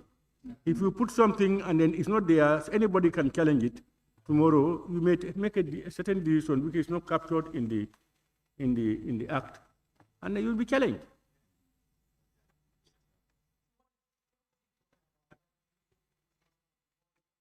The board chair. No. Yes. Yes, I think that makes sense. Certain powers, certain decisions within the board are confined within the powers of the board chair. That is they probably may decide the venue of the meeting, and as well as the time of the meeting. You understand? We do have it in some of the legislations, where the board chair may summon the meeting and state the venue and the time of the meeting. Yeah, we are not opposed to that. What we, I don't know. The challenge is omitting it is more common. It's more common, not to put those things there because it's not exhaustive. If you talk about a board member, his role he cannot even state the role of a board member, much more a board chairperson. If it is not captured in the act, anything that is done or he is done could be challenged. So I think that should be silent. Yes. Yes. The reason why we advance for an input in some of the functions of the board chair, we agree onto this as a committee that if we also omit it, tomorrow somebody will come and say, this is not the function of the chairperson, but it's the function of the board. So this was how we wanted to engage. You know, when you look at the bill, we have functions of board, but the function of the chairperson is not specified. So we thought this way, that engaging them for them to come with a specific guideline for the chairperson will also be very needful. No, but you know, if anything that is stated here as part of the functions of the board, whoever is the chairperson knows that he cannot do those ones. If it is outside this one and it emerges, he may be able to do those things. Now what we are putting is, what would he or she hold as his responsive function when it's not part of the bill? The head of the board? Yes. He's the head of the board. We met as a committee and delegated responsibility. It's part of lawmaking. Why don't we allow then the appointing office to appoint, because they will be issued with letters of appointment. They will be given their TORs in detail. Because when you are appointing somebody, let's say as the board chairperson, looking at the details and the intent, you can say as much as possible that we may not be able to say in a legislation. It's possible. Anyway. Your Excellency, what we are probably suggesting is to let it to the appointing office. When they are appointing somebody, you can say his terms TOR, his terms of operation, his functions, and all these things. You can put in as much as possible, rather than in a legislation. We agree with that proposal. Honorable members, the committee, I think we can agree ourselves with that. Yeah, Chair, this is just, I think when you look at our various bills that are before this parliament, the reason why we as a committee wanted to engage the Vice President and his team for them to come, because we look at some of these bills that are before us in parliament, the board chairperson's functions are explicitly clear in the bill, and they are highlighted. So I don't know if it is okay. Maybe the Vice President will work with this team and specify, then a caveat will put and say any order assigned by whatever, so that we will be able to know that not exclusively tying them to a particular function or the limit. Let's not say because it happens, we should continue that process.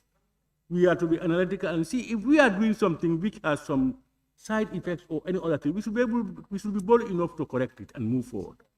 What we are saying is to state the functions of a board chair may not be exhaustive in a statement and in a legislation. If you are doing the appointment, why don't you just include it there? And then you can put in as much and think about it as much as possible. That would help you. Then you put it in a legislation. And some of our own acts don't have board chair functions. We don't have it. Yes. Yeah. Yes, let me have him and you. Yes, Chair. Only Willie East and Serakunda has called my attention to page 10, clause 10 rather. Clause 10, where they have specified some of the functions and the powers of the board chair when it comes to convening meetings, times, and in his absence, who stepped in. Those things are taken care of in the case of meetings. Maybe probably if it is for other decision makings, I don't know. But in the case of meetings, clause 10 has taken care of that. When you look at sub 2 rather, the board shall meet at least once every 3 months for the conduct of business at the time and place determined by the chairperson. 3, where we are in full agreement. In fact, at all times, board chairpersons are responsible for that. They convene meetings. They talk about this, the place, the location for the meeting, and the time for the meeting, if it is not stated in any of their regulations. But what we are saying is, it's not common that we put some of these things in the act. To say that you, the board chairperson, these are your functions. If you put that in the act, it will include a lot of other things than what we have just said. Agreed. So what we can do is the appointing office will tell you, you are appointed to this, and probably these are your, they can enumerate as much as possible. They can give you your TOR. But in the act, so usually we have the board that is stated. And then the chairman it will stated he will be hearing and doing this thing for the board, to call the board meeting and all these things, just as he stated. But other functions of the chair, you cannot put all that here. So it is proposed that clause 8, functions of the board, which one?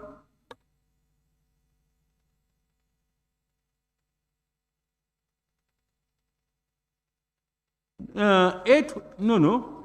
8B, A, B, C, D. A, B, like boy. B, for okay. boy. Uh-huh.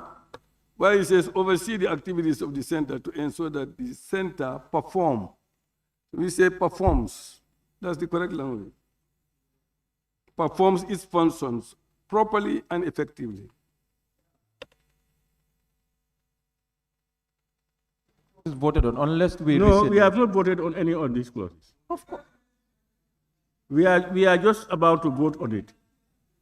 It is proposed that clause 8, functions of the board, stand part of the bill as amended. Those in favor, please say aye. Those not in favor, please say no. The ayes have it. Clause 9, tenure and vacation of office. No issue. It is proposed that clause 9, tenure and vacation of office stand. Yeah, the 9.2, where it says the notice shall take effect from the date the president receives it. Is that the normal thing to do? Is it the date of the letter or the time the president receives it? Which one is, where does the counting start? I say 9.2. Say from the date of the letter, that's not fair to the receiver. 9.2, No, that's not fair to the receiver. If you say the date on the letter, then you are not fair to the receiver. Because it can be dated on the 9th, only for him to receive it on the 30th. So it should be effective when he received it.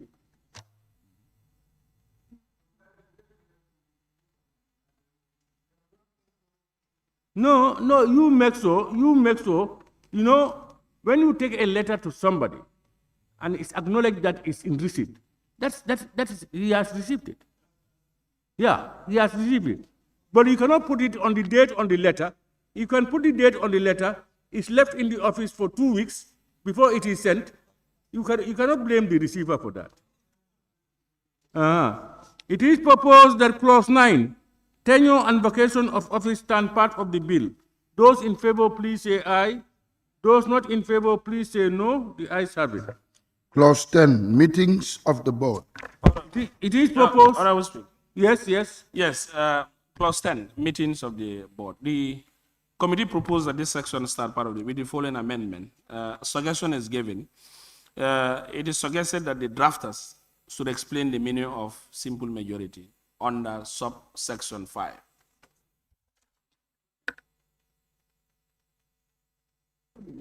Is there any other meaning to simple majority? For it to be clear. No, but do you know of any other meaning to it?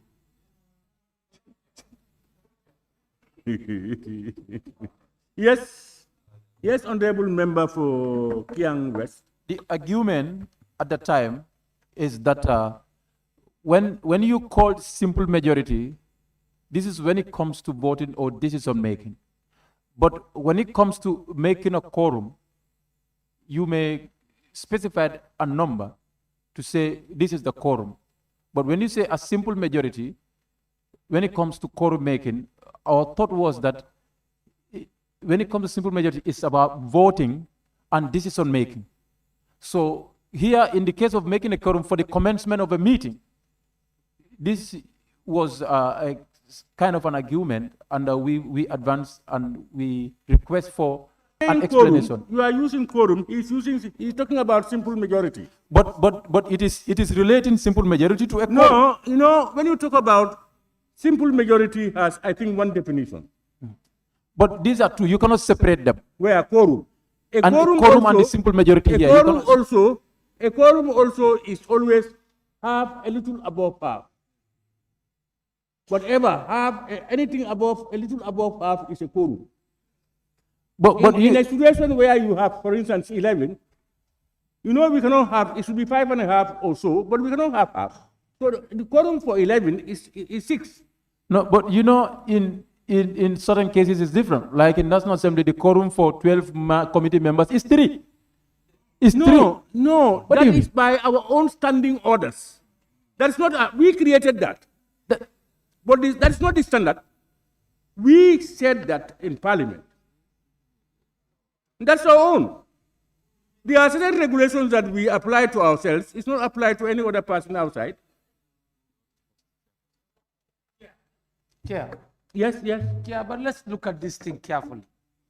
5, it reads, the quorum at a meeting, the quorum, 5. Okay, the quorum at the meeting of the board is simple majority of the board. Okay, so there, the quorum, any number that they have a quorum. Huh? Simple majority. It has only one meaning. No, yes, what is the meaning? Meaning putting everything together more than half. Okay. That's all it means. Do you have any other meaning? No, thank you for schooling me. Yes. When it comes to simple majority here, it is not necessarily referring to more than half of the committee members. Simple majority here is referring to in the case of decision making. No, let me come. In the case of decision making, when you're making a decision, and at least one more than the half of those members present would of course take the decision. But when it comes to making a quorum, simple majority does not fit the quorum. Honorable, number 5 reads. Number 5. Yes, it doesn't fit. The quorum at the meeting. It's not talking about decision making. For you to be able to start a meeting, the quorum is a simple majority. That's all what it's talking about. No decision making process there. Please, let's not be labeled on this. Please. It is proposed that clause, what is it? Clause 10. Meetings of the board stand part of the bill. Those in favor, please say aye. Those not in favor, please say no. The ayes have it. Clause 11, Secretary to the board. If you have Chair, any? Yes. The committee proposed that this section stand part of the bill with the following amendment. 1, the numbering of sub-clauses of this section should be amended to start from A to D instead of E, F, G, H. Yes? It is numbered E, F, G, H. It should be A, B, C, D. Huh? Yes? Then the other one also, because the Director General is the Secretary of the Board as specified under section 62I. The second subsection of this section, originally 11F, should be amended to ensure that the Director General as the Board Secretary. Yes. That is now B. 11F. There is no 11F. 11F, you know, we've changed them now. It will now be 11B. Yeah. Should be amended to ensure that the Director General as the Board Secretary consult only with the chairperson. Yeah, prepare the agenda for board meetings after consultation with the Director General. With the chairperson of the board. Who prepares? Who is it? The secretary? Yes. But you know, yeah, I think this one should be looked into. Because here, the secretary is to consult the Director General. And we understand that secretary itself should be the Director General. So that looks a little bit this thing. Now So consult with we the chairman. say, prepare the agenda for the board meetings after consultations with the No, board the board. chairperson. Yes. Hey, Kaba, please. Vice, after consultations with the board chairperson, prepare the agenda for board meetings after consultation, not with the director general, but with the board chairperson. Huh? Not the director general and the board chairperson, but consultations with the board chairperson or with the chairperson of the board. With the chairperson of the board. And H? The last one, committee. Yes. Perform such other functions as the board or the director general may assign. It's not as the board or board chairperson may assign. Not director general anymore. Oh, yes, okay. Board chairperson, huh? Yes, not director general. Okay.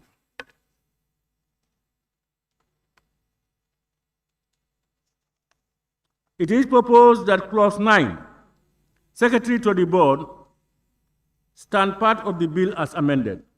Those in favor, please say aye.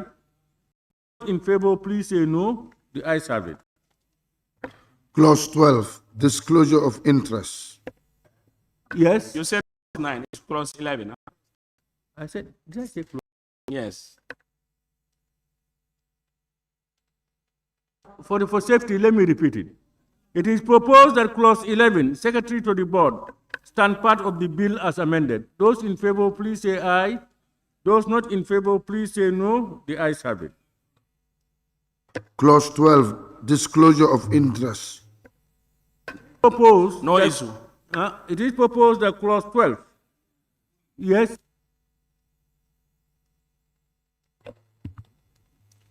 Let's look at this clause 12 closely. I have problem in B, 1B, as well as 2. You say, 1, a member of the board who has a direct or indirect interest in a matter before the board for consideration, A, shall disclose in writing the nature of that interest, and the disclosure shall form part of the record of the consideration of the matter. And B, is disqualified from being present at or participating in the deliberation or determination of the board in respect of that matter. 2, a member shall be suspended from taking part in the meeting. Not us 2. You have your comments here. Say that comment first. Yeah, okay, well, that was a minor one. Because he said participating, I just want to say participate. Present at or participate in the deliberation, instead of participating in the deliberation. But that's not my major, yeah. Look at it, agree or disagree. Or yeah, okay. If you are not proposing anything, we continue. Yeah, okay. You are not proposing. No, my proposal is to change this participating into participates. And then we move. Huh? Hey, it's wrong, language-wise. They are saying, even the legal people are saying participating. They are fine with that. Okay. Yeah. Now we go to 2. Now, a member. Sorry. Participate. Participate. On 1. Well, that's what I told you, but they're saying. On the same issue? Yeah, no. On 1. Okay, go ahead. On 1, my issue is, Honorable Chair, why should we say shall disclose in writing the nature of that interest? I think if the person who has an interest in that can excuse him or herself. You understand? But why should I write my reason? No, that's personal. Look, you are appointed to this office as an independent person on behalf of the people. And you find yourself complicit in certain things. You disclose that. To say that A, B, and C, and D is my interest in this and this thing, and therefore you don't participate. No, if it is, then you.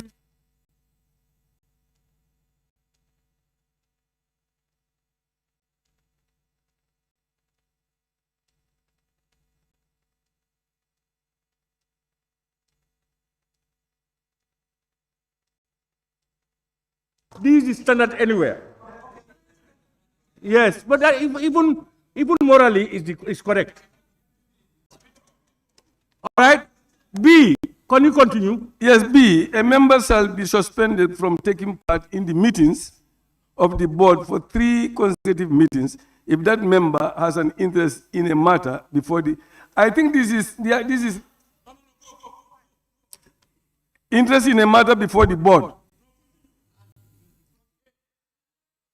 and fails to disclose that interest or is present at or participates, you see, in the deliberations of the board in respect of that matter. I am saying, if somebody commits such a thing, should you just stop him from participating for 3 consecutive times? Is that sufficient?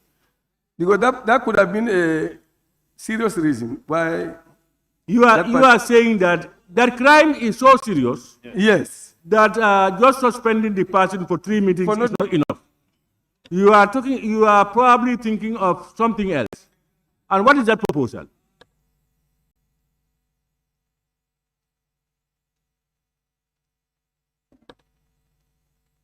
Chair. Bring your proposal. Chair. I'm saying that action is grave, and therefore the person needs a bigger punishment than just not sitting in a meeting. Because if for example, I'm doing it for monetary reason, it could be in the millions, and I will never be able to get that from sitting. So if you just punish me for not sitting for 3 times, so we should remove that person. Yeah, you are saying that you have sworn to an oath. Yes. And then you have your laws and these things regulating you. You are told that when you have some of these things, you disclose it, and they don't participate. Now somebody refuses to do that, and he participates and is known. You are saying that 3 months suspension from participating in this thing is not enough. It's 3 sittings is not enough. You feel that the person should be removed from the board. Yes, comments? Yes, Honorable. I think that one we should all agree with that. He has flagged a very valid point, because that action alone might be very expensive for the board. That might have cost the board a lot, and that might be done on an interest base. So when the person does that, just to suspend the person from 3 consecutive meetings might be a very linear punishment for that action. So on my view, comment. Total removal is Honorable member. Thank you, Chair. For me, the punishment there is lenient, but also for removal totally from the board might be very harsh.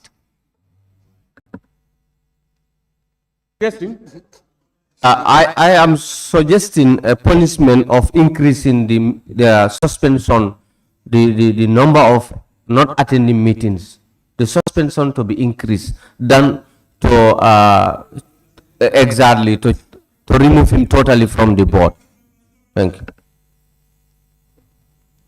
Honorable member, you have opinions. Pardon? Chair. Yes. But that is going to affect the board. That is going to affect the board. So there has to be a limit as to how much, reoccurrence someone absent from the meeting. So this suspension as a punishment, we cannot, at the end of the day, punish ourselves when we are punishing somebody for misconduct.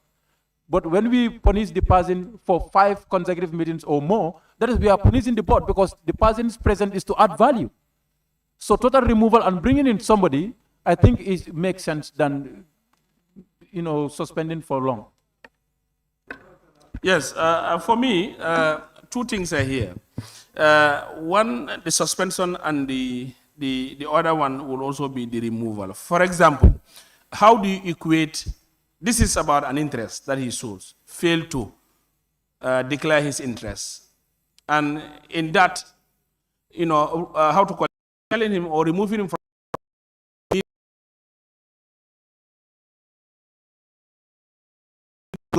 is, we look at this thing. 1, increase the suspension to more than 5 meetings.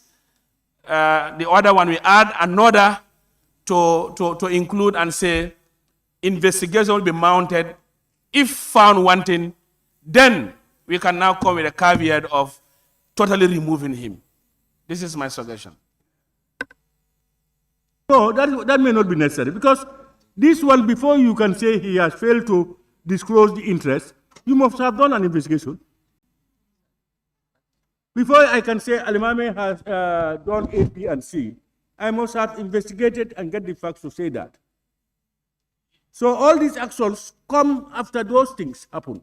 The reason why I'm saying so, if showing interest is one thing, interest gaining is another thing. These are two things that I wanted for us to see how we can put it. I can show interest without getting anything on interest. And secondly, I can show interest and gain something out of that interest that I've shown. Law is, if you have interest, disclose it. Whether you are, that's what the law tells you. And that's what you have sworn to do. So to determine whether you have gained something material or too much or too small is another thing completely. Chair.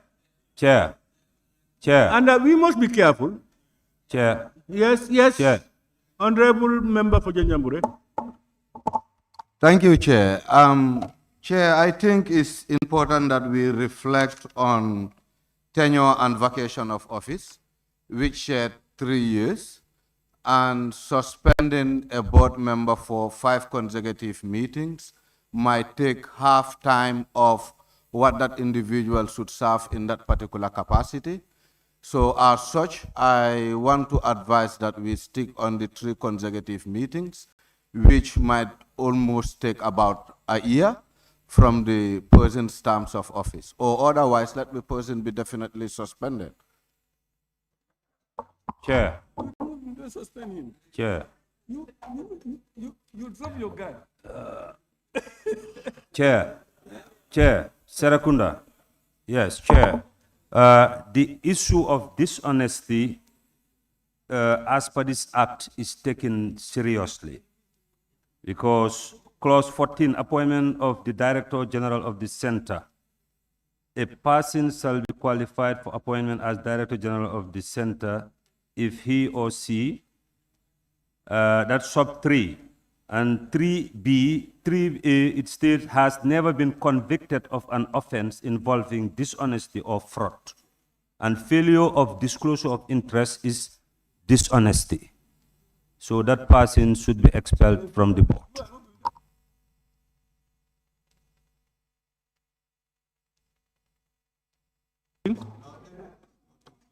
Yeah, what I'm suggesting is that person should be dismissed from the board.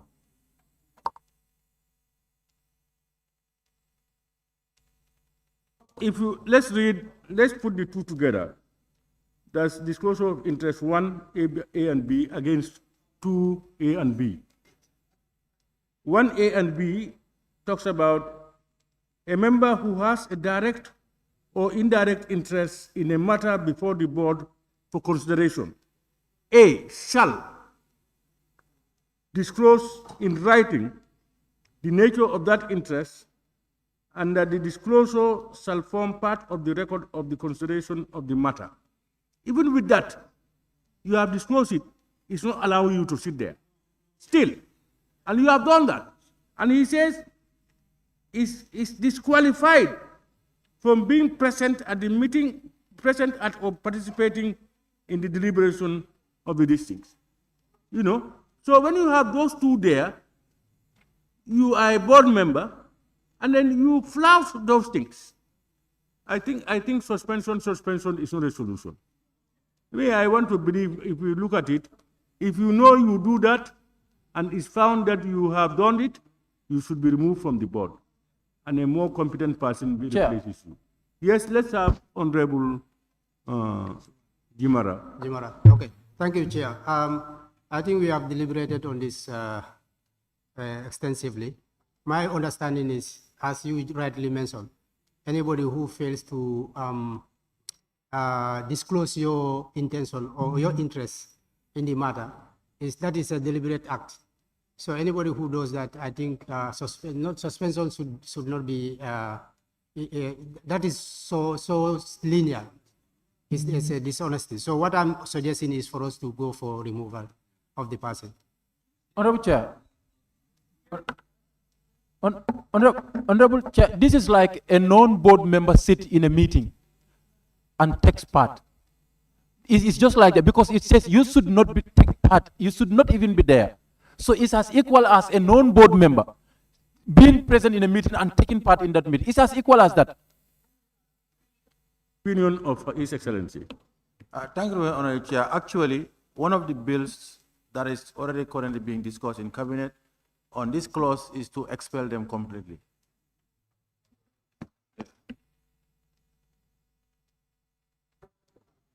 So, Honorable Member, what do we do?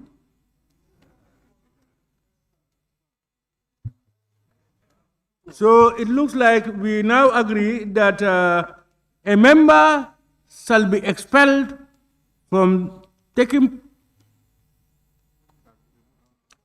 shall be removed from the board. Anyway, it should be worded by our legal people to mean that if you do A or B, it should be removed from the board. Huh? Yes? Legal team should help us to reframe this. We should write the conditions first, and then we come and say failure, removal. But the way they frame it is kind of making it difficult for a layman to understand.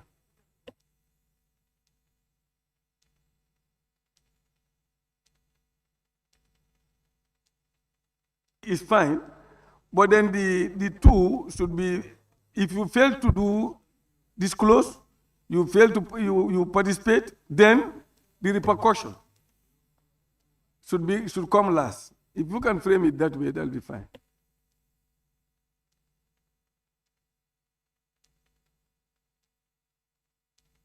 When the repercussion comes first, is there anything wrong?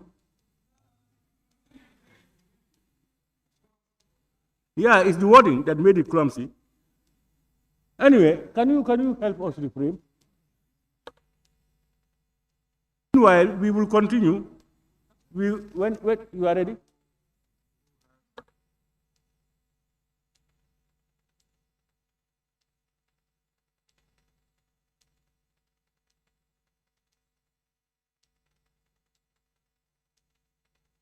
Shall be expelled from the board. That is.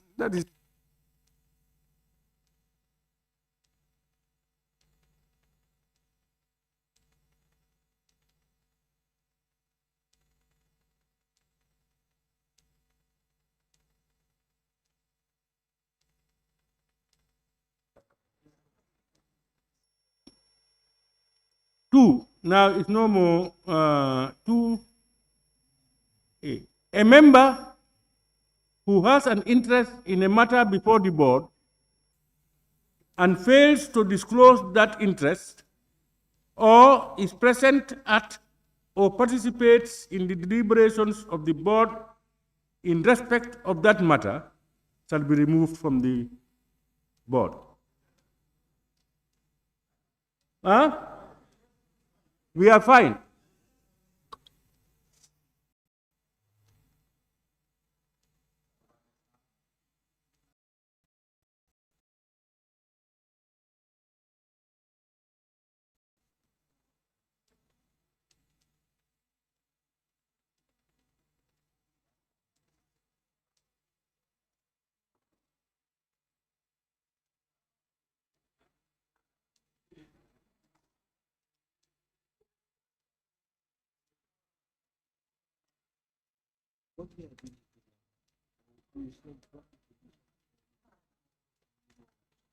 It is proposed that clause 12, disclosure of interest, stand part of the bill as amended. Those in favor, please say aye. Those not in favor, please say no. The ayes have it. Clause 13, policy directives on the center. It is proposed that clause 13, No issue. It is proposed that clause 13, policy directives on the center, stand part of the bill. Those in favor, please say aye. Those not in favor, please say no. The ayes have it. Clause 14, appointment of the Director General of the Center. Yes. Yes. Yes, the committee proposed this section as part of following amendment. It is considered that the abnormal from the qualification of Director General as specified under section 14.3C to include 15 years of work experience, while the qualification for the chairperson of the board specified under section 72D is 10 years. The committee recommends that the qualification of the board chairperson be 15 years of work experience, while the director to be 10 years. Reverse proportion, 10 years, 15 years. That is our suggestion. Remember, there are two different portfolios. Yes. The board under the director is more technical. You need the expertise. They are the people doing the day-to-day operations of the board. That's different from the board. Remember that. You don't mix them up. So how about the In chairperson? fact, most of the information of the board is from the director.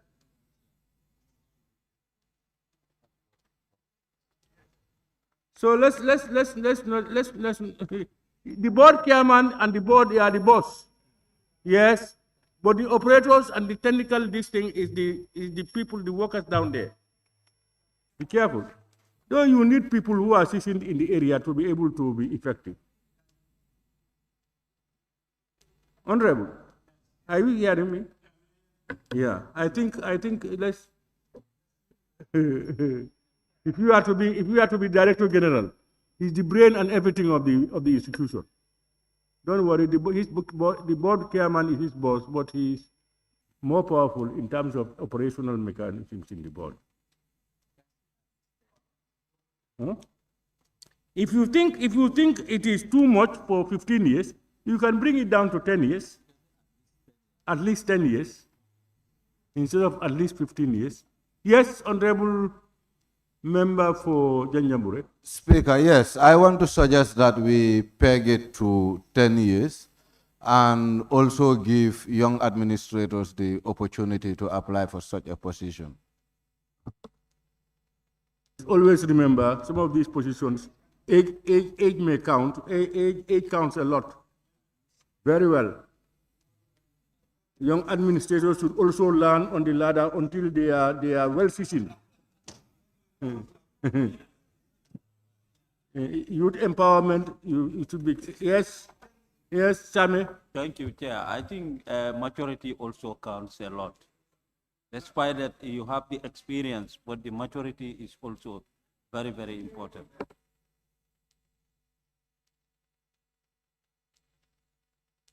Honorable K, some useful people here. Even the behaviors are different. you see the difference. So 8 counts. So, but are we agreeing to reduce it to 10 years? To at least 10 years. 10 years is fine. It's okay. Yeah. It's okay. 10 years is okay. 10 years? Yes. Honorable Member, the proposal is to reduce it to at least 10 years. Your Excellency, no problem. We agree to that.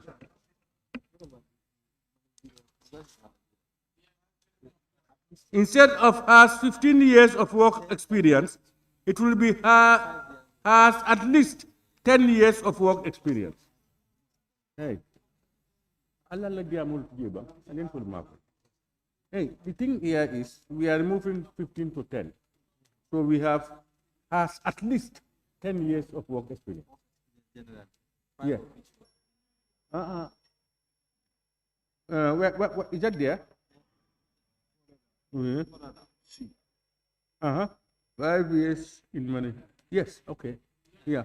So, but has at least 10 years. Honorable members, has at least 10 years work experience, of which he or she has at least held 5 years in managerial position in a recognized institution. So, it is proposed, yes. The 5, clause 5, sub-clause 5. The President may remove the Director General from office for any incapacity resulting from poor performance. Is that your legal language? For incompetence. For incompetence, then it goes to then you say infirmity of body.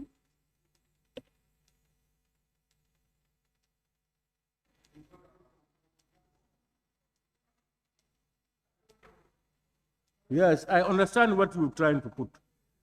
You know, usually incapacity may lead to, it means, yeah, I don't know how you legal people put it.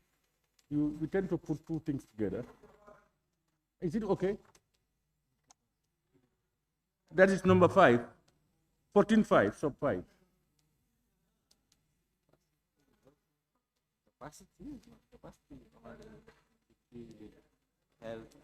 Yeah, this is what that's what he says, this is why the framing. Yeah, but what he's saying, is this therefore correct to say it this way?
What about this way? The president may remove the director general from office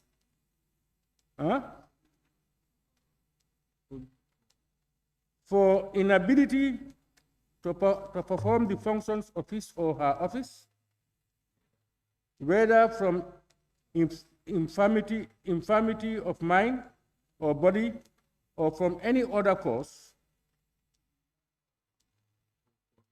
or from his behavior or other incompetence.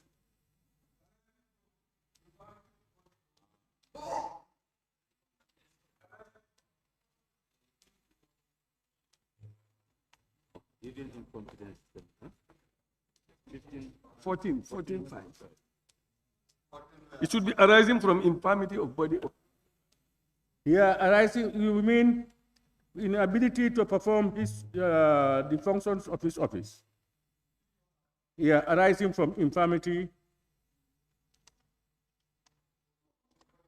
of mind or body. Yes?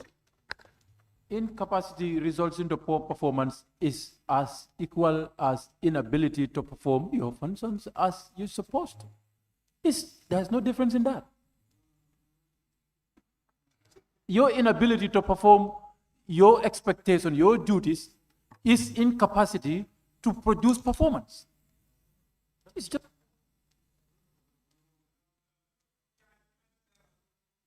yes, Honorable. Yes, you know, when you talk about incapacity, sometimes it's about the health or the person himself, not relating to actually your inability to perform. The inability to perform, if you check on section 8, or H, That is, the board will determine that. The board will say whether what you are doing is in line with what is expected of you. That is very different. But once somebody is sick, for various reasons, you are unable to perform your job. So I think in capacity, that's exactly what we are referring to here, of the mind or the body. The mind, in fact, it refers to when you are, really not very stable mentally, and of the body is like when you are sick and something like that. I think those are very distinct. Yeah. Linked, exactly.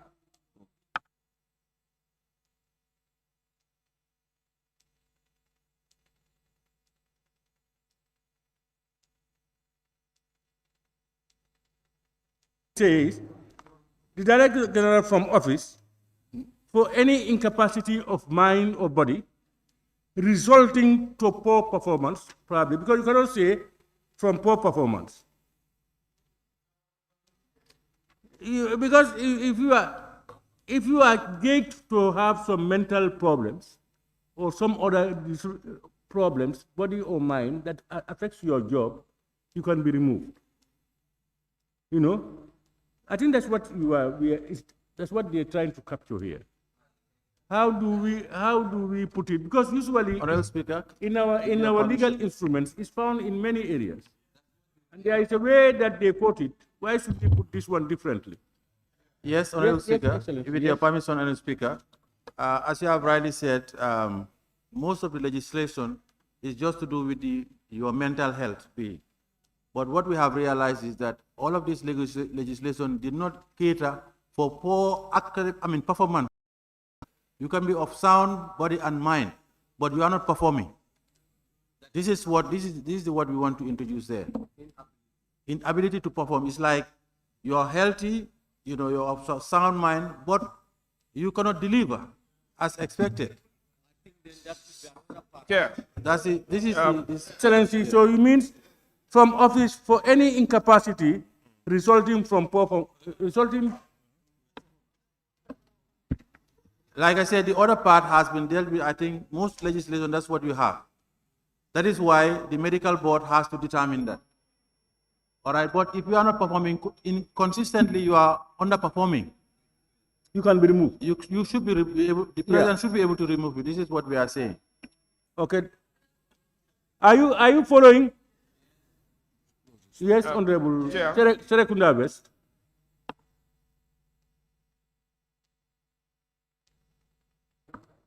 What the Vice President is trying to explain, I think that is difficult to capture in law. Because we know the issue of mind and other health, you refer them to a board to examine. In the event where the person is underperforming with all these functional things in him, where are they going to refer the person to qualify a dismissal? So I think maybe the general order or others act will take care of that, not necessarily to incorporate it in the law, because you cannot really prove it physically. In health, you refer to medical. That's my take. Yes, I think we need to break down this one. I think, one, the performance of the individual is important. If you are unable to perform, there must be a way for you to be removed from office. And I think when you look at the board is going to supervise this particular person. And the board will have periodic review about this particular person, like appraisal or whatever. And if the board realizes that this person is not performing based on what is actually expected, then they can make a recommendation to the president to remove this person based on performance. Then the second aspect would be about your ill health, for example. And the ill health, naturally what we do is you refer that to a board, medical board, to check, to confirm that this person is able to perform because we are sick. I think we need to break it down into two. One about performance, the second one about ill health, and the ill health, we refer that to a board where the medical board can check. If they realize that Mr. Mo cannot perform because of ill health, then they recommend the removal, and the president will remove. But in terms of performance, the board will play a role in it, and then the board will make a recommendation to the president. So that's why we need to break it down into two parts, performance and ill health, and there we are good to go.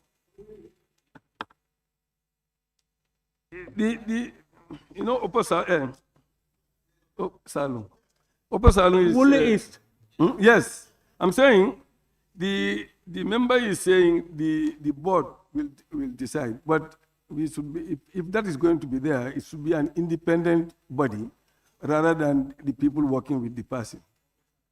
Because they no, can honorable. So Yeah, usually they are assessments. Because the if it is infirmity of body and mind, we already know there is a medical board that will determine that. But if it is incapacity resulting from performance, if you say people around him, working with him to determine that, will that not be a problem? The head, that's the Director General, who is working under the board, if the board is assigned to be the supervisory role and policy issues. Now you have your usual assessments, appraisals, etc. If you have a Director General who is not performing, because probably he lacks the capacity or any other thing, you don't need an external person for that. The board should be able, after their appraisals and commissions, to be able to make a recommendation for the removal of that person. That's the relevance of the board. But if you want to go into the issue of there should be an independent body again, who may not know much about that person and his work at the office, that becomes difficult. Yes. Okay. Chair, I think like Serekunda said, it is enough with this one, number 5, as it is with regards to incapacity, is referring to the health, mental health, body health. In that being the case, is normally referred to medical board that will satisfy or give directives.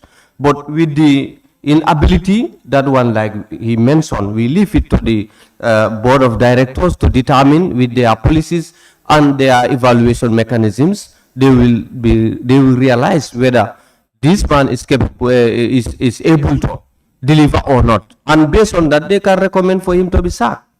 I don't think we need to spend much time on this. Somebody is telling me, huh? Yes. I think the VP is right with regards to, yes, somebody can be mentally sound and healthy, but is underperforming. And, the law should allow the removal of the person, yes. But then for infirmity of the body and of sound mind, like others have said, there is a, medical board that is requested. But for performance, like you said, I agree, the board is well placed to do that assessment. But it has to be in the law also that empowers the board to do that recommendation to the president, so that the process is not abused.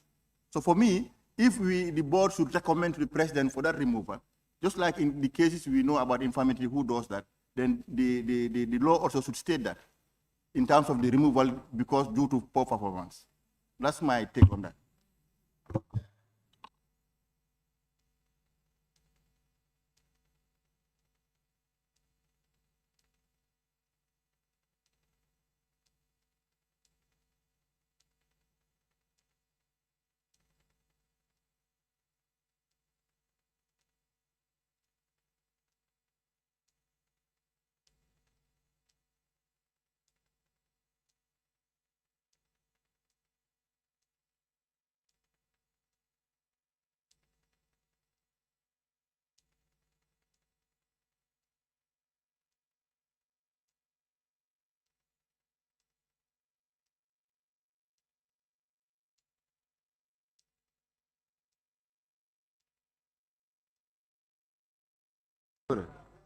Yes, Chair, I just want to remind members I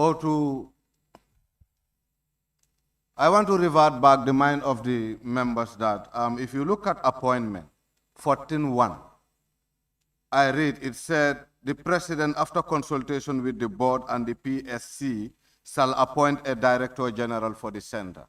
I want to advise or propose we apply the same thing on subsection 5 to say the president may consult with the PSC and the board than just limiting it to the president. You are taking us to a different dimension. Not a different dimension. Yeah, a completely different dimension. No, speak. What the problem now is does this capture what the intent, because nobody was questioning the issue of president may remove the director general, is what follows that is being questioned. If we settle that until we are ready, you can come up with another proposal. No, no. If we put them together, it will take us back. Please. Yes, I have one here on my table from the honorable member from Upper Salim. Can you read it, honorable member? I can read it. It says, yes, the heading is fine. Then I say, 1, the president may remove the director general from office. 4, then I have A, inability to perform the function of his office arising out of physical or mental incapacity, or B, from gross misconduct or incompetence. And we stop there.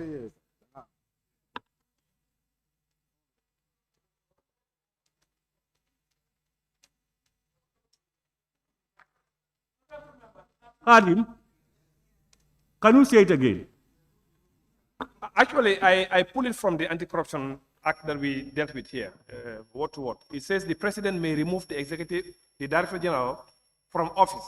4, then A, inability to perform the functions of his or her office arising out of physical or mental incapacity, or B, gross misconduct or incompetence. So the misconduct is about the crimes you may have caused, and the incompetence about your performance here.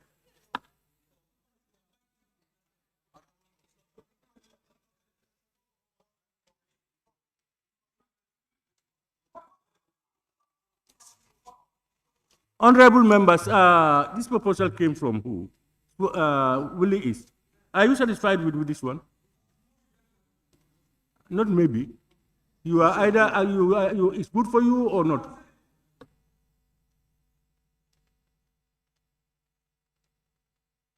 This one more than that one. It means there is something Comfortable. better. I'm not so comfortable about the incompetence, but You don't understand me. He said he agrees with this one more than that one. That implies there is something better than even this one. And if there is something better than this one, we want to get that one. That is also the best for us. if they can clarify to me how that incompetence will be decided, that's all I'm confused about.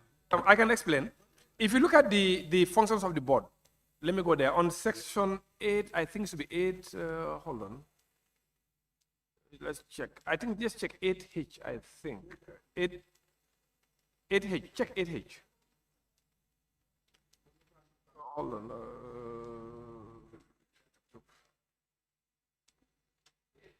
8H, yes. Read. Can you check 8H? I lost it here. No, check. It's about supervising. Huh? 8H. What's there? Aha, exactly. So that one is the board's responsibility to monitor his performance. Yes. I think it's 8H, right? 8H. Yes, I lost it on my machine. 8H. Monitor and evaluate the performance of the Director General and the senior management team of the center. Yes. Yes. So that tells you it's the board's responsibility to monitor the performance of this Director General. So where the board satisfied that this one is not performing for various metrics that are set, then the president will use that to allow him to go. Yeah, the answer is there.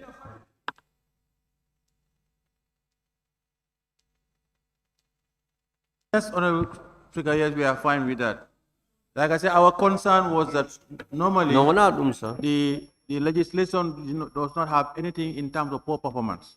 This is why we now try to bring it in subsequent legislation. Chair, take note. Please, take note this, please. The proposal now is the president may remove the Director General from office. Am I right? Yeah. Jason? 8, you have 2 H. That's why members were going up and down. If you check, there are 2 H's in 8. Check. Yes. Please correct the last one to be K. Honorable Speaker, the member was sleeping. That answer had been corrected already.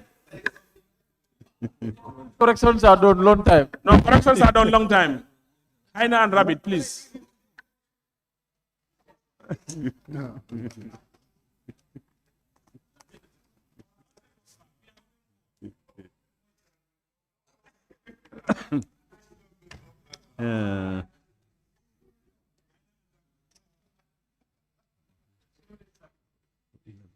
So as I said, the proposal is The President may remove the Director General from office for inability to perform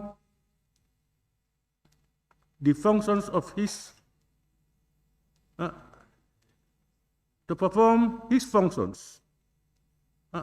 functions of his office arising out of physical or mental incapacity, or B, for gross misconduct and incompetence.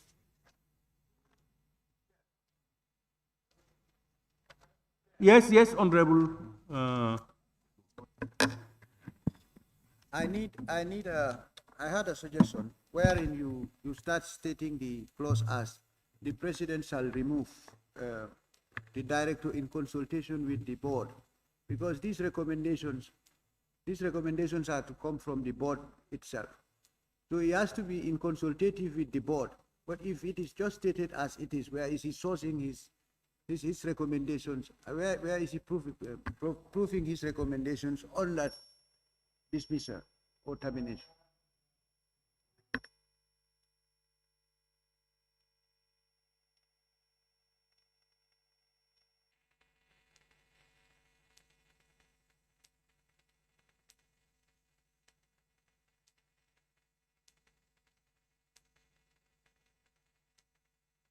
Honorable Opasalmu, use your mic.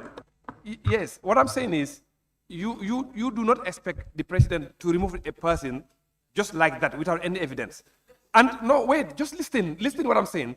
And even if he does, there are institutions in this country who are mandated to check on that, like the ombudsman, for example.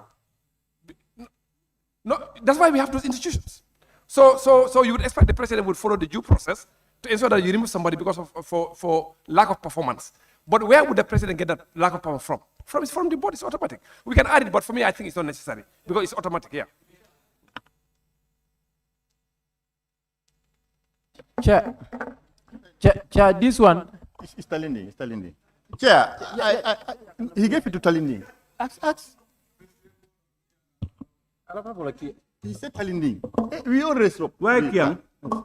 So, is it? No, you know we are neighbors. So I was saying, we are making law, a progressive law for that matter. Let us not leave any opening that can be abused in the future by the presidency. Just because you have a president who will not abuse it does not mean in the future you cannot have another one who will abuse it. We are from a system.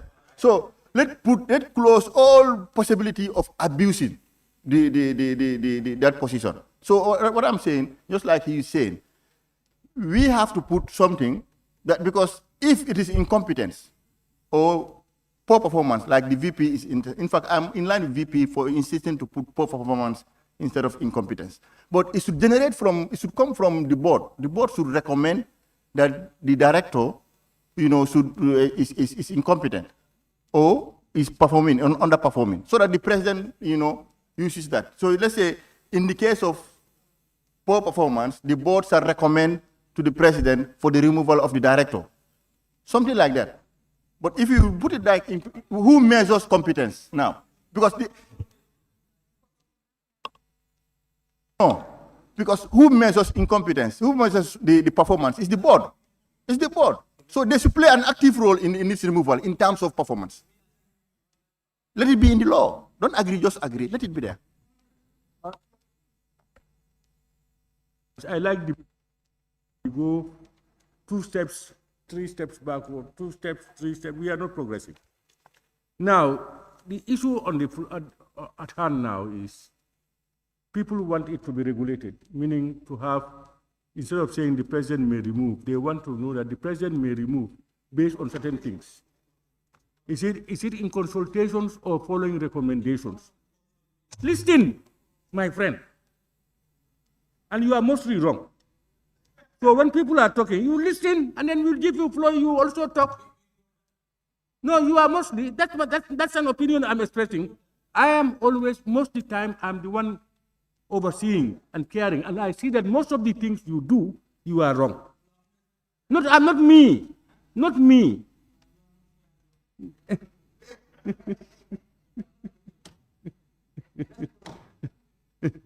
are not to determine that. You see? You see what I'm just saying? He just flouted another law. And as we go, he will continue to be flouting. I'm very fair to you. I am only honest with my conscience. You know, what I was saying is, the issue here, as raised by the member for Combo East, is that we incorporate something that will be a check on it. Meaning, the president removes, he wants it to say either in consultation or following recommendations of the board, you know, because it can be in consultations, but the information about the performance of those people can only come from the board. And therefore, it can be following recommendations from the board or whatever. This is what I want us to look at. Yes, Central Chair, Body.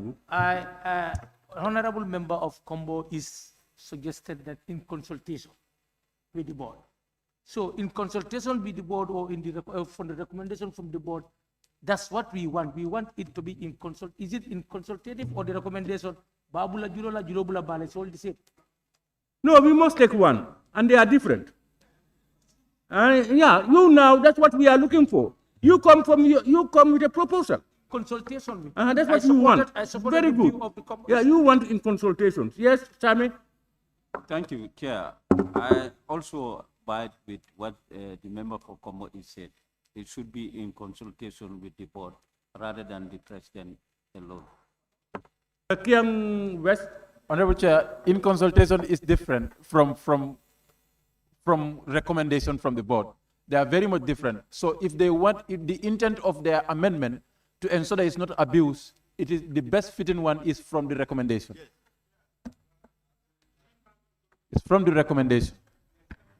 Honorable Upper Salum. You can lean back to the committee. Yes. What we can do, since that one is number one, we can add number two, where we can say before the president before the removal of the Director General, the president may consult with the board, and then that's it. You add that, if that is what you are going to do, you say, in consultation with the board, the president may, you can just continue. Yeah, there is no need for another thing. Now, the two different things here is, in consultation with the board, and then following recommendations from the board. Yes. You know, these are two different things. Here from the committee now. In consultation with the board is one thing, and it means differently when it comes to following recommendation, because this one, it originates from the board to say that our Director General is not performing because of A, B, and these are our reasons.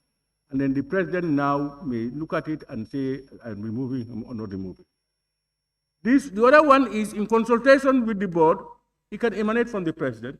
It can emanate from the board. They can all look at it. These are the two things. What do we put in now? Yes, the honorable member for Kiang Combo East. I agree to the suggestion that we phrase it as in recommendation following recommendation from the board, because it should emanate from the board, not something that will be in consultative, meaning the president will swing it to bring it to the people's to a decision. So in following consultation. In consultation. Following recommendation to consultation. You are changing from the original to this one. Yes, honorable members. Yes, I agree. It's fine. Let's make progress. Everybody. Yes, let's make progress. So how do we word it? Honorable Speaker. Yes. With your permission, I think we will be rather more comfortable with in consultation than following recommendation. The reality is that I'm sure other members know, sometimes there is collusion between the executive of the organization and the board. So if you want to wait for recommendation, when collusion happens, then that recommendation will not come. This is our...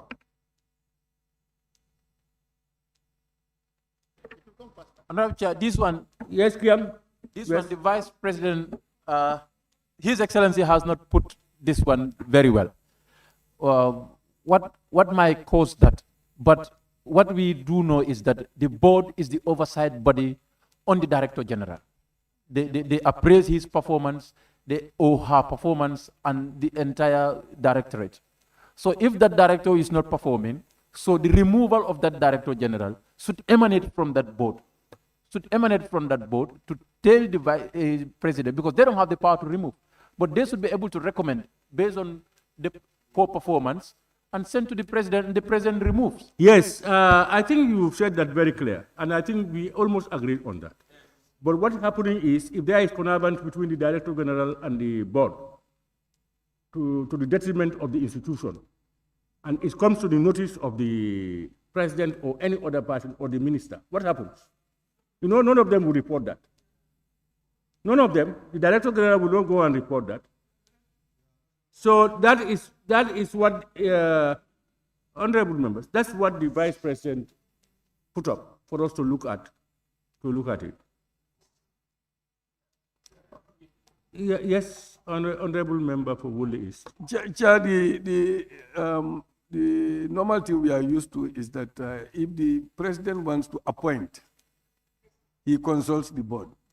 But when the president, when it comes to dismissal, the information should emanate from the board to the president. But now a scenario is coming. That was my argument, that if you say the board reports, there can be a feud among them, and then they can come together and write something against the director, just to be able to inform the president to remove, and vice versa. So I think, I don't know, the recommendation that is coming now, I think I will revert to that. That let there be consultation.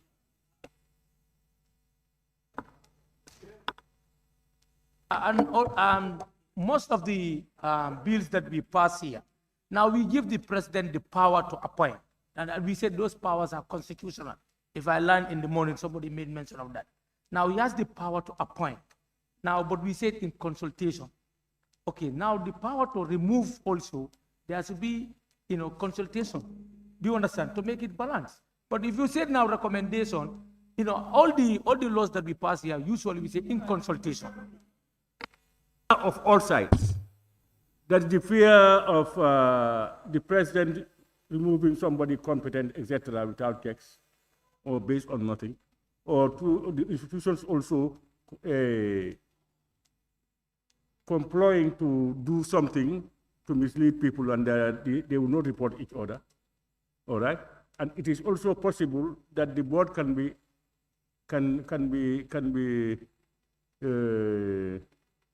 a director general may be very principled, not to the liking of the board, and then therefore the board can just say that he be removed.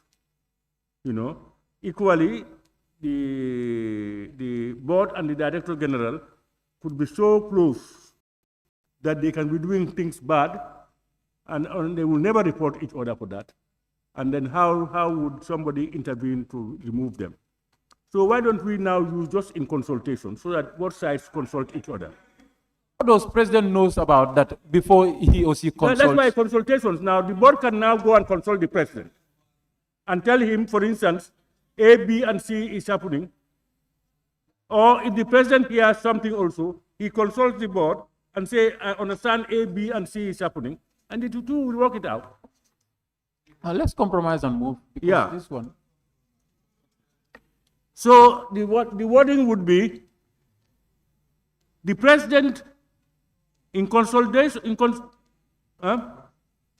the president in consultation with the board may remove the director general from office for what I've read before. Huh? Are you okay with that? The president, is that okay, Honorable Saba? Is that okay? The president, in consultation with the board, may remove.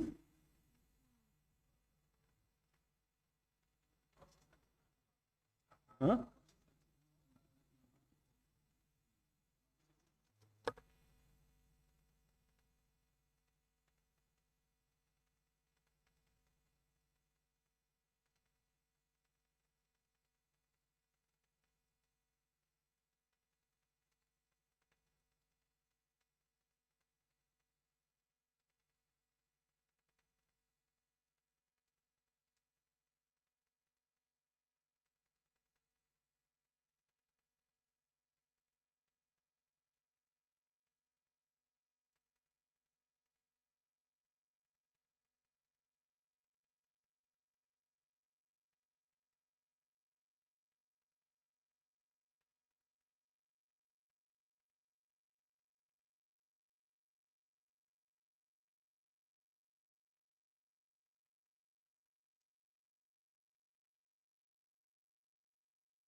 Where are we?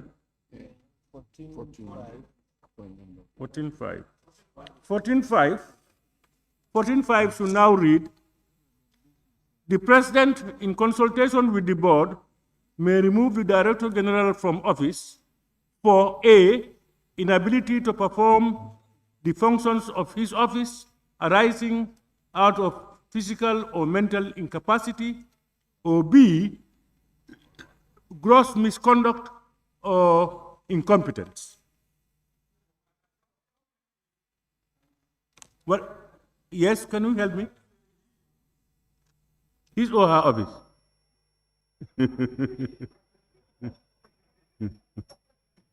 You know, you are the people who caused this problem. Prior to this thing, when the Constitution or anybody talks about his, it refers to both of them. This gender activism brought these things down. You will be putting his stroke her, his stroke her all the time. Yes, include his or her. His functions of his or her office arising under. So that is it. You have captured it. Yes. It is proposed.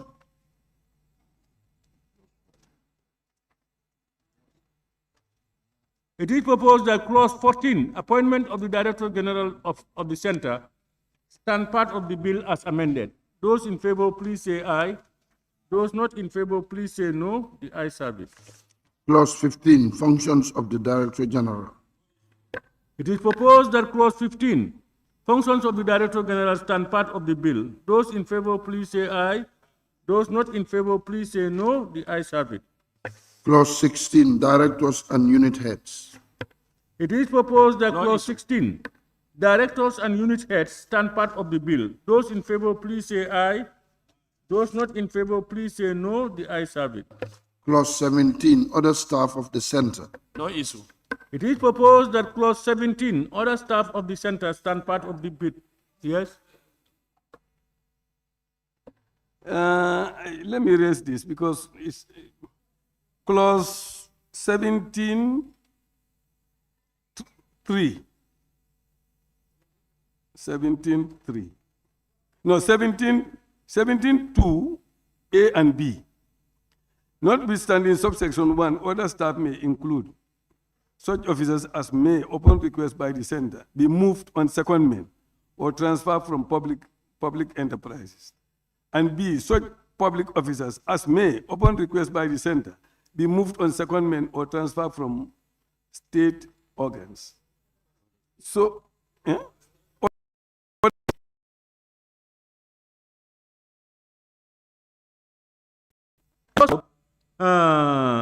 moved on secondment or transferred from public enterprises. Now that's public enterprises. It's not the only public enterprises. There are other state organs. This is what this other one captures, other state organs. You can be moved from there. Yeah, just like secondment. Secondment happens in government. Secondment, people have been going on secondment from one ministry to the other, one department to the other. All right?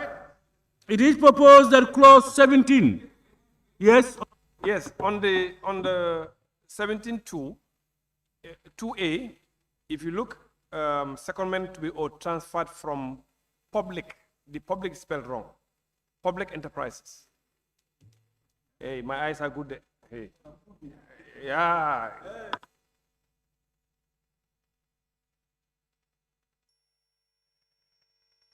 Honorable member for Upper Saloon.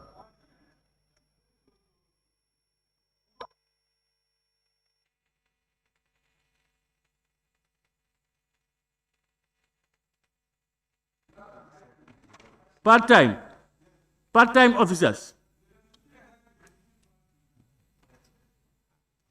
Noted, it is proposed that clause 17, other staff of the center, stand part of the bill as amended.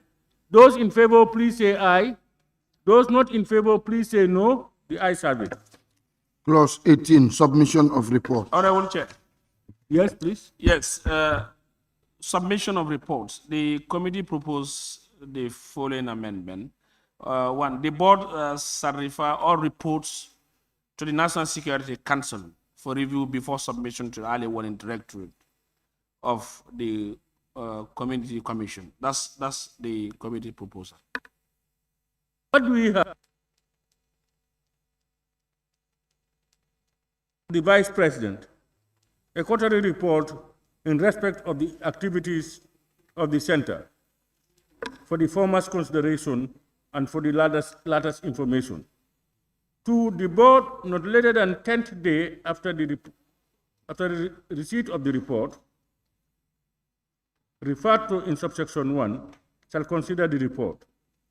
2, 3, the board, not later than the 7th day after the receipt of the report, may direct the Center to submit the approved report to the Early Warning Directorate of the Community Commission. Yes? Yes. I said we are including this saying the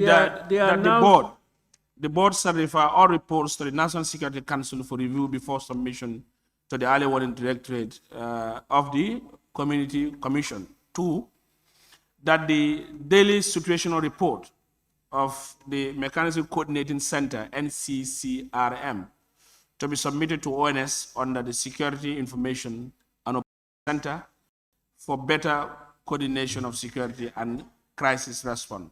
Those were the 2 that we've added, yeah. We are making the job very, very daily. They should be able to collect from them. If we were to make these things, anyway. Yeah, because the reason advance was that by the security. Yeah, the reason advance was because National Security Council is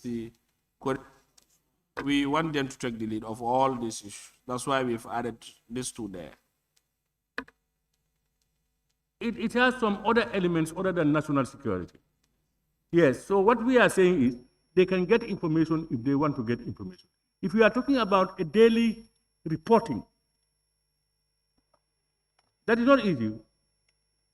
Daily reporting. Your Excellency, what's your opinion? Honorable Speaker, actually our opinion is that, first of all, the National Early Warning Center, they are not primary collectors of data. They are secondary collectors of data. And as far as national security is concerned, the National Security Council, they are getting the information directly from the primary collectors of data, from the police, from the SIS and other sources. And those are the same sources that are also supplying the National Early Warning Center. All right, so I think this is the clarification we want to make. On the National Early Warning Center, they get their sources, their data from other primary sources. Under the national security, that's where they get their information from. They need not wait until these people have their primary sources given to them, and then they will collect it and give it to them. It will have been late by that time, in fact. So, it is proposed that clause 18, submission of reports, stand part of the bill. Those in favor, please say aye. Those not in favor, please say no. The ayes have it. Clause 19, funds of the center. It is proposed that clause 19, funds of the center, stand part of the bill. Those in favor, please say aye. Those not in favor, please say no. The ayes have it. Clause 20, expenses of the center. No issue.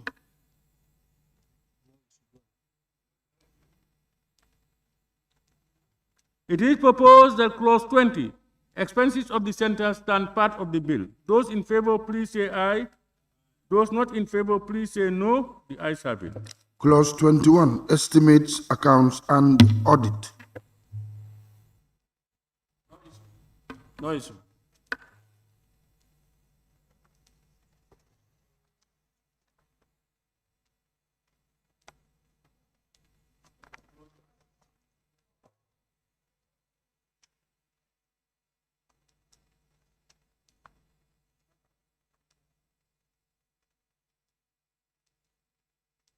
It is proposed that clause 21, estimates.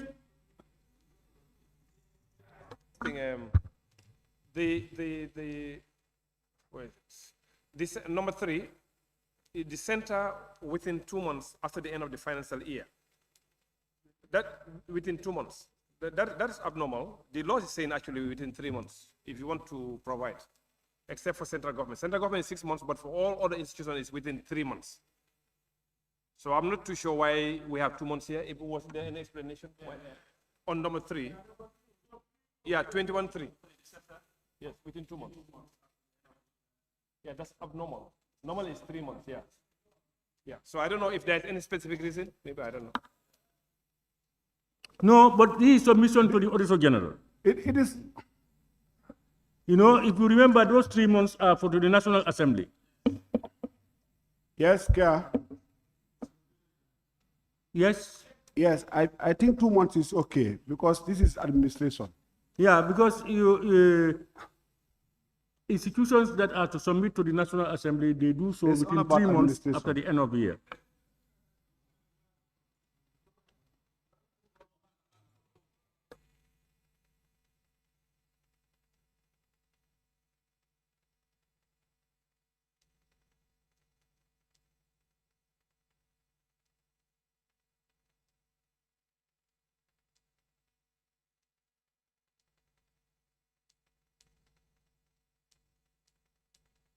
But submission to who?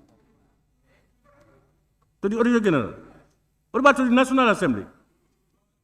Assembly is below 4. Check 4.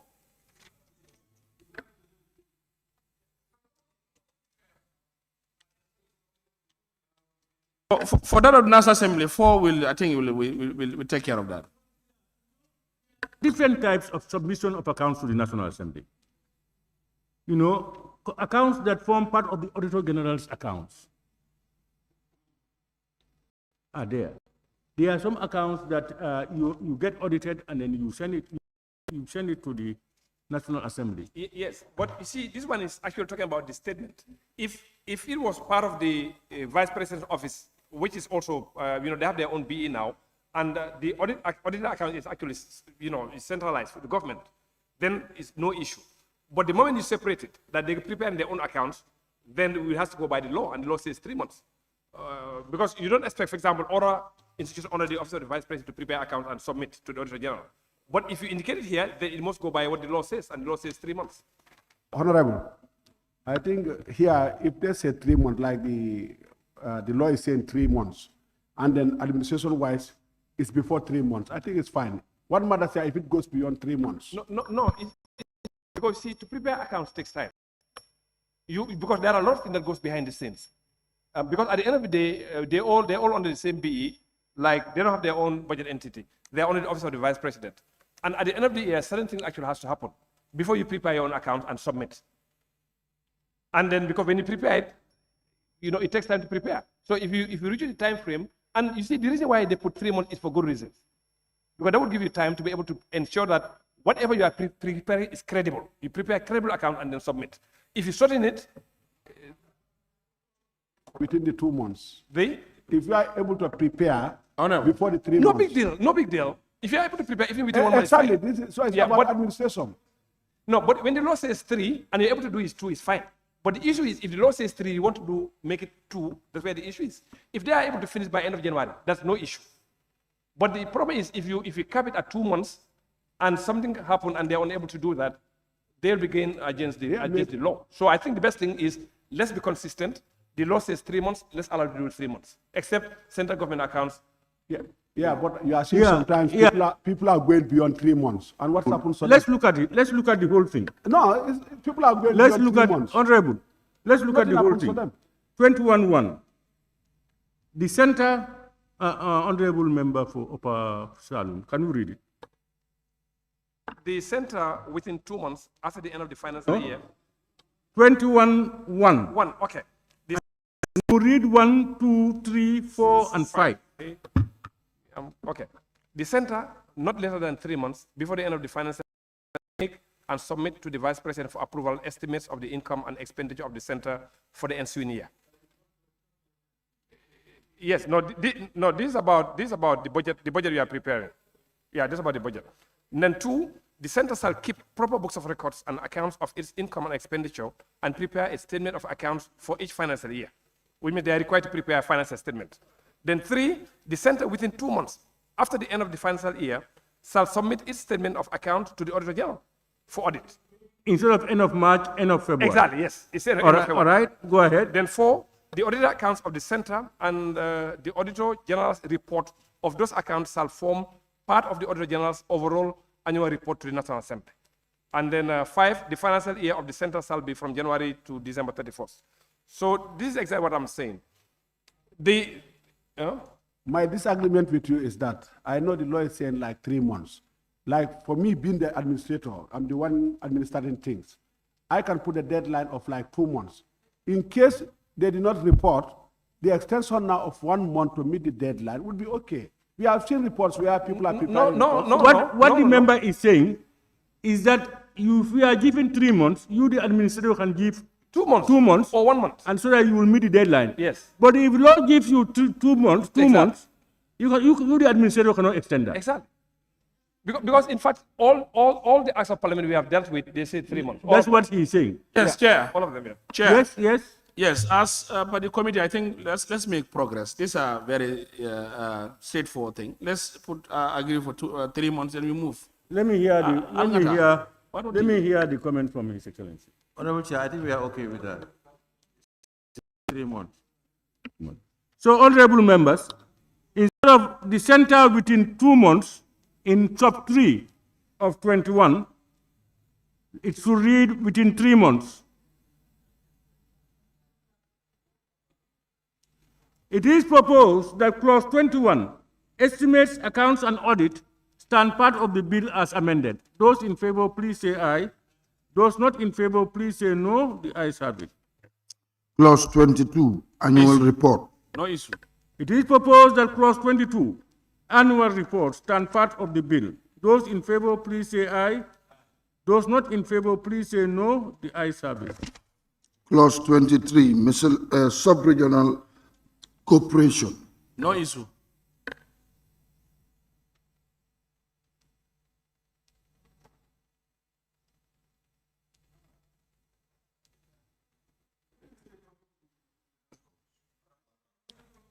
It is proposed that clause 23, sub-regional cooperation, stand part of the bill. Those in favor, please say aye. Those not in favor, please say no. The ayes have it. Clause 24, confidentiality. No issue. It is, yes. With this official oaths, is it that you have different oaths and the persons to take all those oaths, or is only Where are you one making oath? reference? Where are you making reference to? 24. 24 where? 1. Yes, be specific and lead us to your place. 1. The members of the board and the staff of the center, before assuming office, shall take and subscribe to the official oaths specified in the schedule. I'm saying you may have reason why you say oaths is maybe you have 2 or 3 different type of oaths, and then you want the person to take all those oaths. Now, it's oath of secrecy, oath of office, etc., oath of allegiance, different oaths. You have to take the oath of office. You have to take the oath of secrecy. You have to take the oath of allegiance. Honorable, can I refer you back to that area? Check. They're there. No, yeah. So it is proposed that clause 24, confidentiality, stand part of the bill. Those in favor, please say aye. Those not in favor, please say no. The ayes have it. Clause 25, offenses for disclosure of information. Yes, please. When you go to 25.2, where it's talking about a person who contravenes subsection 1 commits an offense and is liable on summary conviction to a fine of $45,000 or imprisonment of not less than 1 month and not more than 3 months. I was thinking that if we just put blanketly 45,000, may not be, but if we say not more than 100,000 and not less than 45,000. Yes, it depends on the offensive cause. The court will determine that. I think we need to refer to the infractions on the access to information. When somebody discloses information that you are not supposed to, we need to take that particular law and apply it here, because this is exactly what he's saying, that if you disclose and you are not supposed to disclose. So let's make a reference to the... yes, but what we are saying is, let's look at this particular 25. Can you read for us? Subject to the Constitution and Access to Information Act 2021, a person shall not disclose any information of that person or to which that person had access to performance of functions under this act, or to which that person had access in the administration or enforcement of this act, and from which there can be inferred the identity of A, any other person who is or was a confidential source of information or assistance to the center, or B, a person who is or was an employee engaged in operational activities of the center. A person who contravenes subsection 1 commits an offense and is liable on summary conviction for a fine of 45,000. You are the fine has the fine be ranged from not more than 100, not less than 45.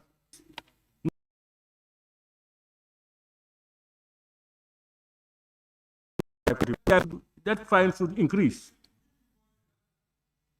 No, we will give the court latitude if we feel the crime should, the severity of the crime would warrant an additional more money than 45,000.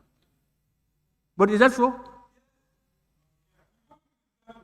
No, you don't understand me. You want us to give the court range. That is 45, for instance, to 100.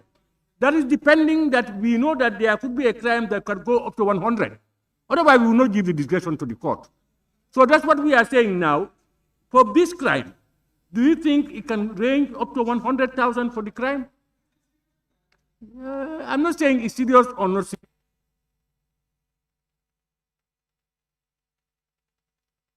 That crime can be punished with those amount of money? If it is yes, just say yes. Yes, that's what I'm saying. Somebody was saying something. Upper Salum. Yes, what I'm saying is we need to refer to the Access to Information Act and then check what is the penalty if somebody discloses information that you are not supposed to disclose. This is exactly the same thing. So we need to look at it and then align it to make sure that there is no ambiguity. So if you give me 2 minutes, I can check. One may be more serious because that one, access to information, deals with all other informations. And this one is specific to specific issues. So no, Chair, because when you are disclosing, it's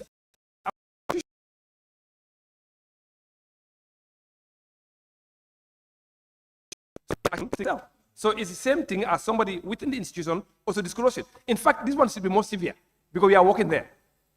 It should be more severe. No, what I'm saying, access to information. Yes. Which office does it relate to? Okay, the access to information, they have a commission. And what happens is there's a commission that actually oversees their work. Yes. They relate to all government institutions. All government institutions, including this particular one. Exactly. Exactly. This is what I'm saying now. Yes. I'm saying that access to information relates to all. All right. So there are other crimes that may not be that may not be able to be happen here, could happen some other institutions, and the punishments are there. So that's why I said this one is specific to an institution. That one cannot be the same as that one. Chair, look at it this way. If you are working here and there's information that I disclose, I'm not supposed to disclose.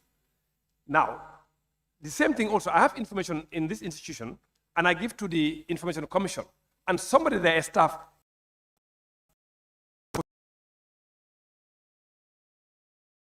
from the National Assembly, as regards to this information you may disclose at a security point or at another point, will be different, and the severities will be different.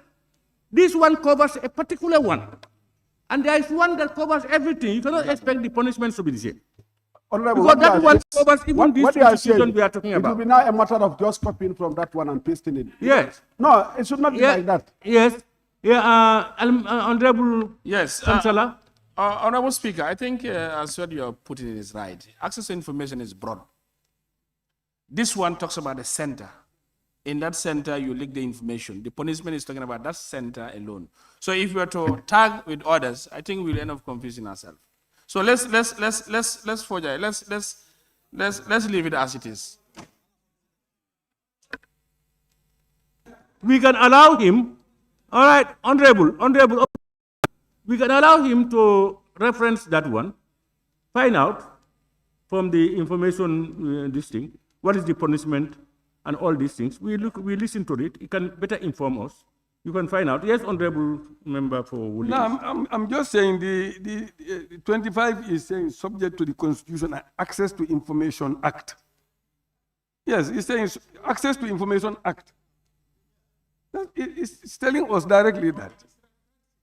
That's what I'm saying. That means that, yes.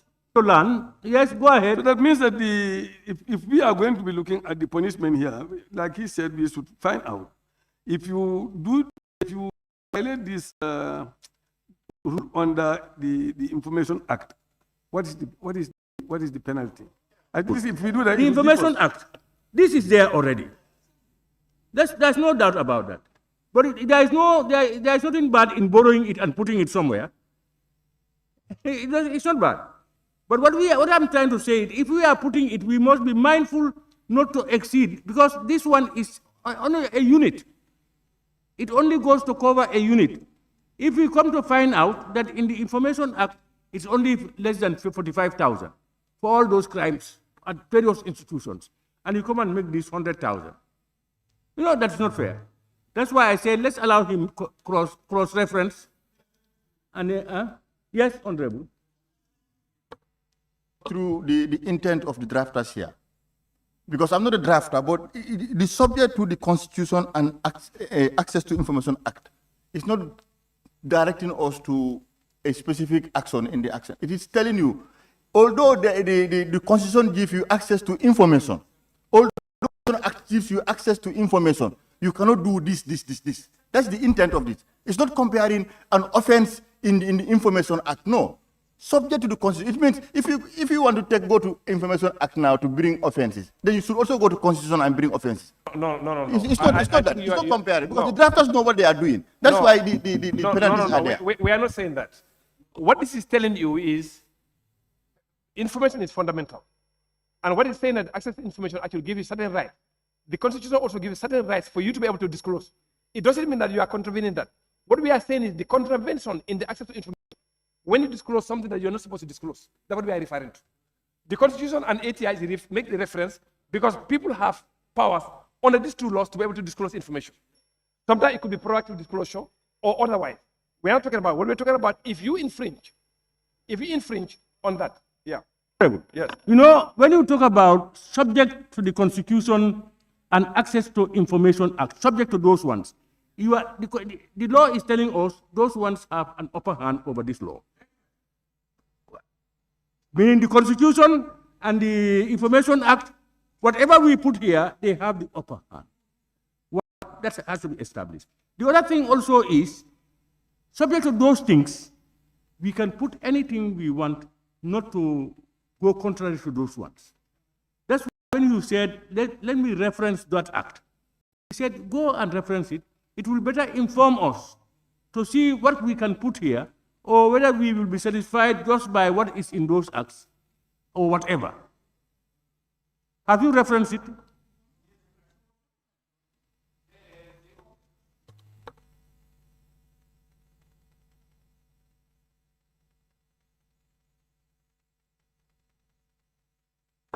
One of the offenses is saying not less than $50,000 and not more than 500,000, or imprisonment of not less than 6 months. The offenses as hold on. Is somebody who you destroy, you damage, you alter, you conceal, you falsify, you obstruct, you interfere, etc., etc. It's a very long list. Yeah, yeah. So not you give what he's trying to say is like you give the caveat like the gravity of the crime, for example. You say not less than 50,000, but not more than 500,000, and then that's time you give the judge or the magistrate whatever to determine the gravity of the issue, and then you say 100,000 or 100 or whatever in between, or yes. Go ahead. Yes. So what we are trying to say is like you give a range, not less than 50,000, but not more than 500,000, or imprisonment of 6 months. Now, or both. Now, or both. What that means is, if the culprit doesn't repent and was whatever, then you hammer him very hard, very hard. You know what I mean? So that's it. So you give a range to allow the judge, depending on the severity. If it is a simple thing, you don't expect that person to be charged 500,000. But if it is something that's grave, that you disclose, then you may be hammered for 500,000. And during the course of the trial, for example, if you go to trial, for example, and you have not shown any remorse, and in fact you are trying to ridicule whatever, then they hammer you with another prison sentence. So you observe that if you use the Information Act, the minimum fine is 500,000. Is it 50 or 500? Sorry? Minimum is 50. Okay, you see in that act, the minimum is 50,000. In that act, the minimum, the simplest, easiest way, you'll be paying 50%. In this particular one here, the biggest crime, you can only be fined 45,000. So the two don't work. They don't align well. So I think, yes.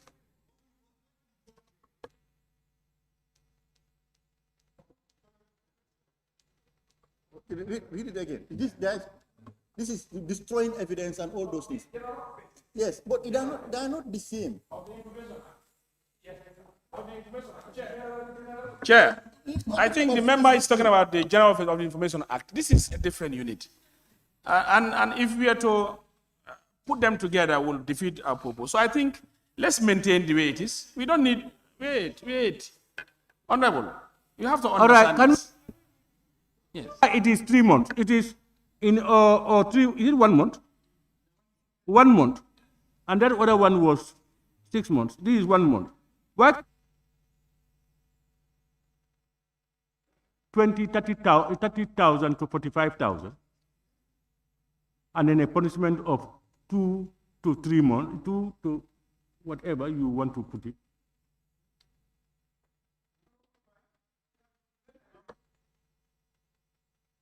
When I read it, my mind goes to, it looks like it is people who are connected to the center, who are in this thing, they are in this enterprise, and then they have information, and then they go and disclose it.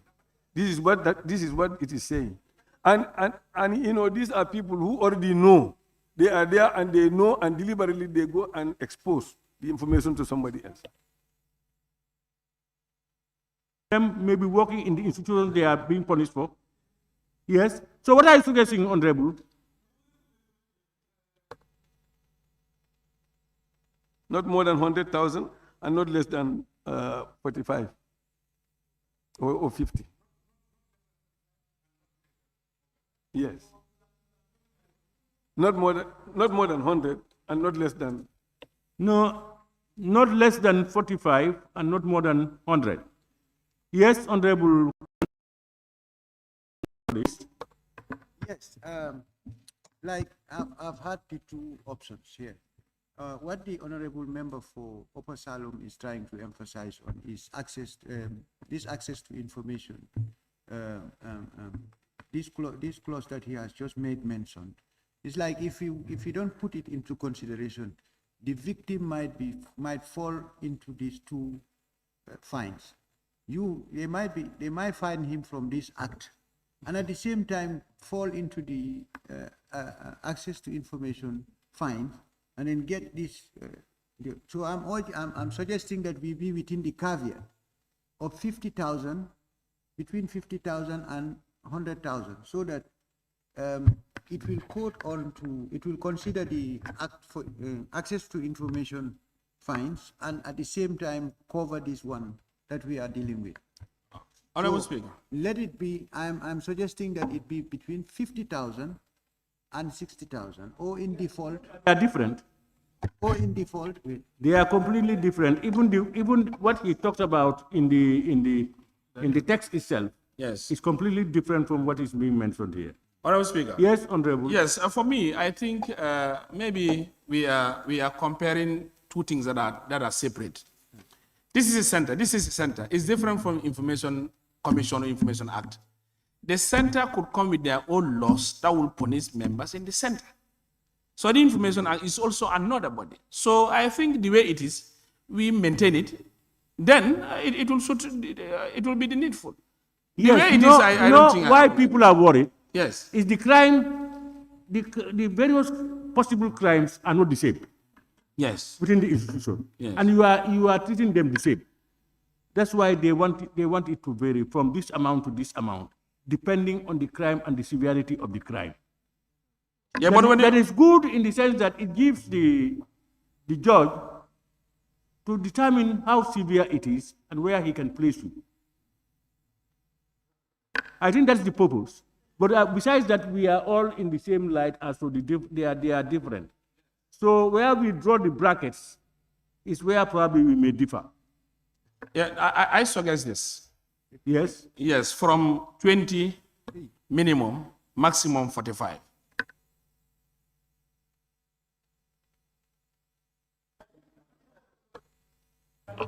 Thank you. Yes, I agree. There must be a lower limit and upper limits to find so that the gravity of the situation can determine how much they. But then I don't agree with what he's just suggested. I go by 45 to 100 so that the judge will determine, the seriousness of the. We cannot spend the whole day on this now.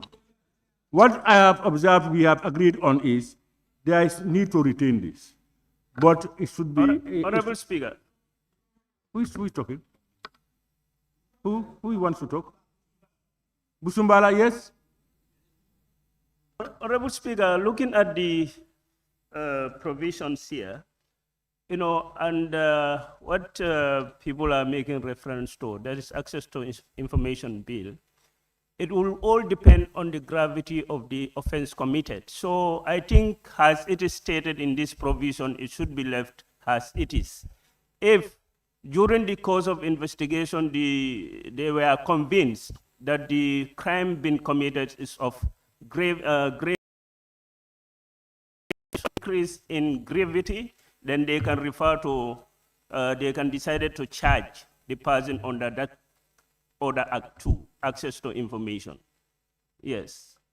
It is possible to have an accused person being charged under this act, and that will not stop preferring charges on him on the Order Act also, if at all the crime committed has a huge potentials.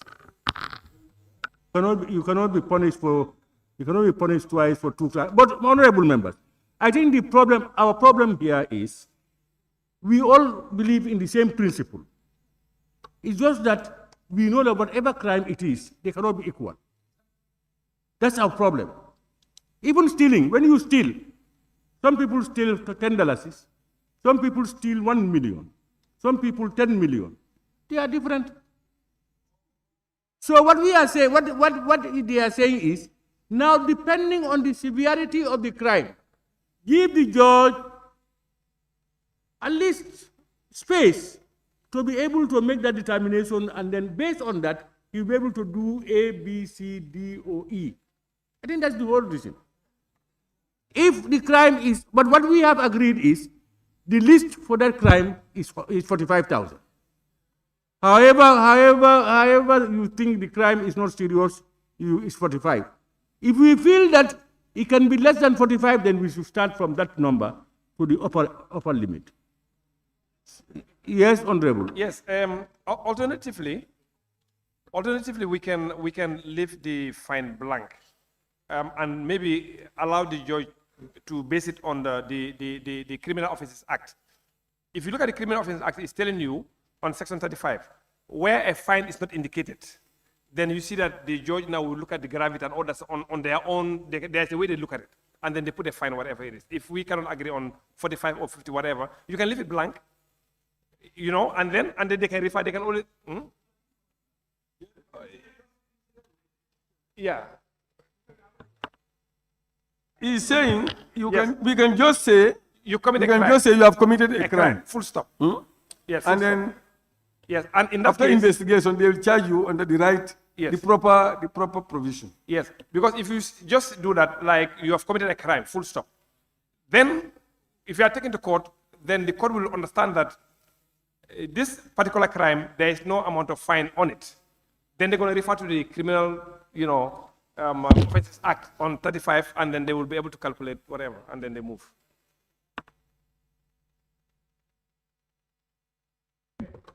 From what you read, there is a baseline of 50.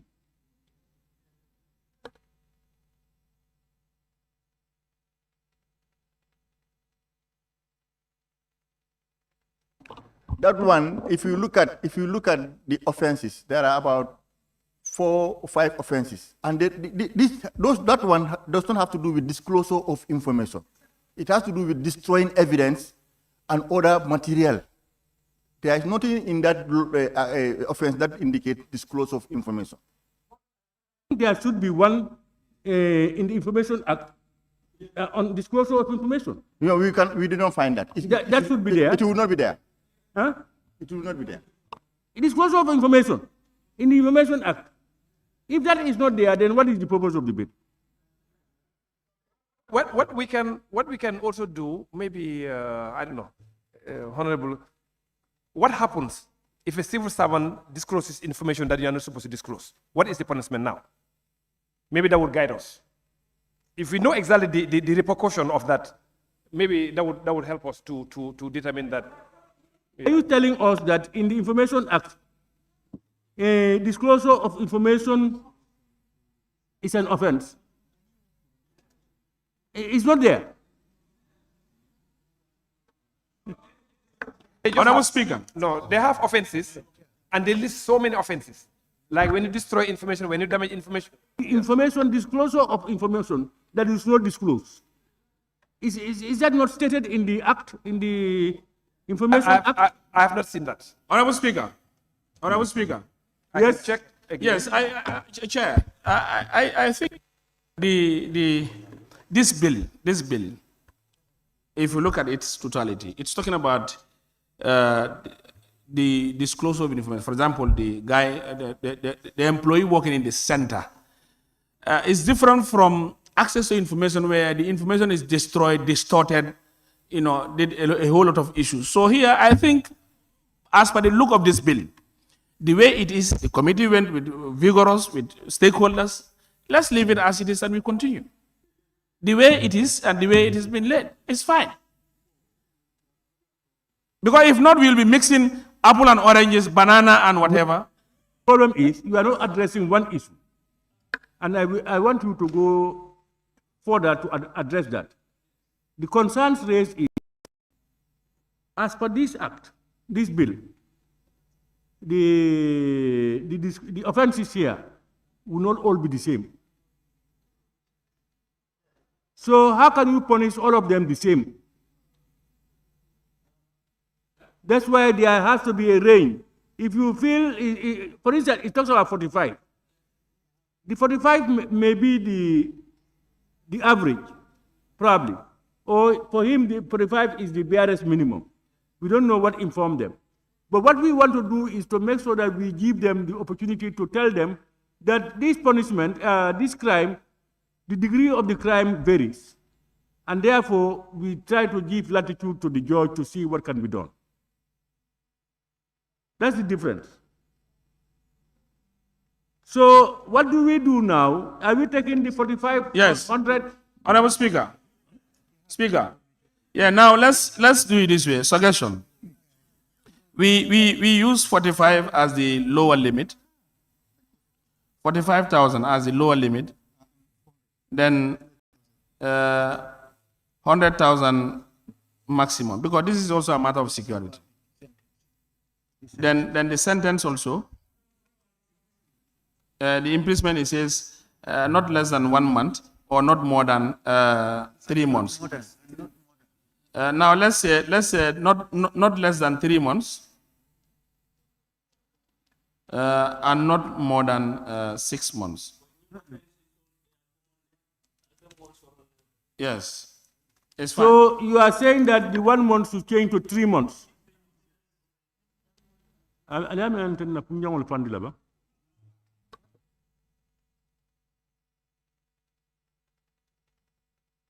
Then now let's leave 1 month, then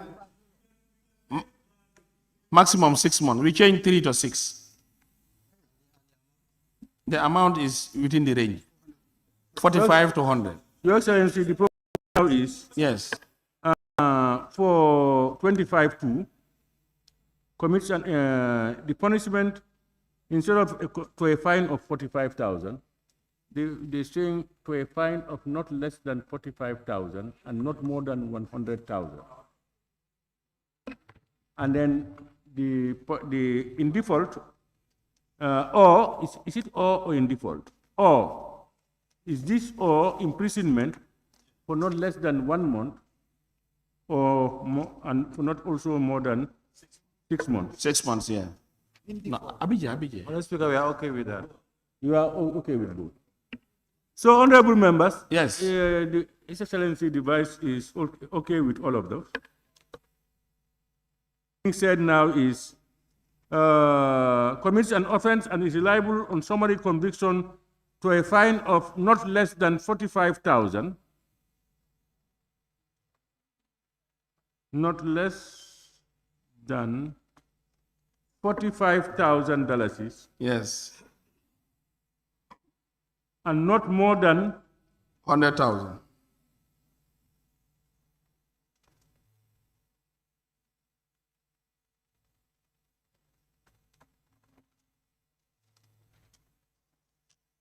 $100,000, or imprisonment of not less than 1 month. 1 month. And not more than 6 more months. than 6 months. Instead of 3 is 6 months. Yes. And in this one, it means you cannot be given the 2. It means you can, if you are fined and you pay it, you cannot be sent to prison. You know. So are we fine with that? Okay? It's okay. I now put the question. It is proposed that clause 25, offenses for disclosure of information, stand part of the bill as amended. Those in favor, please say aye.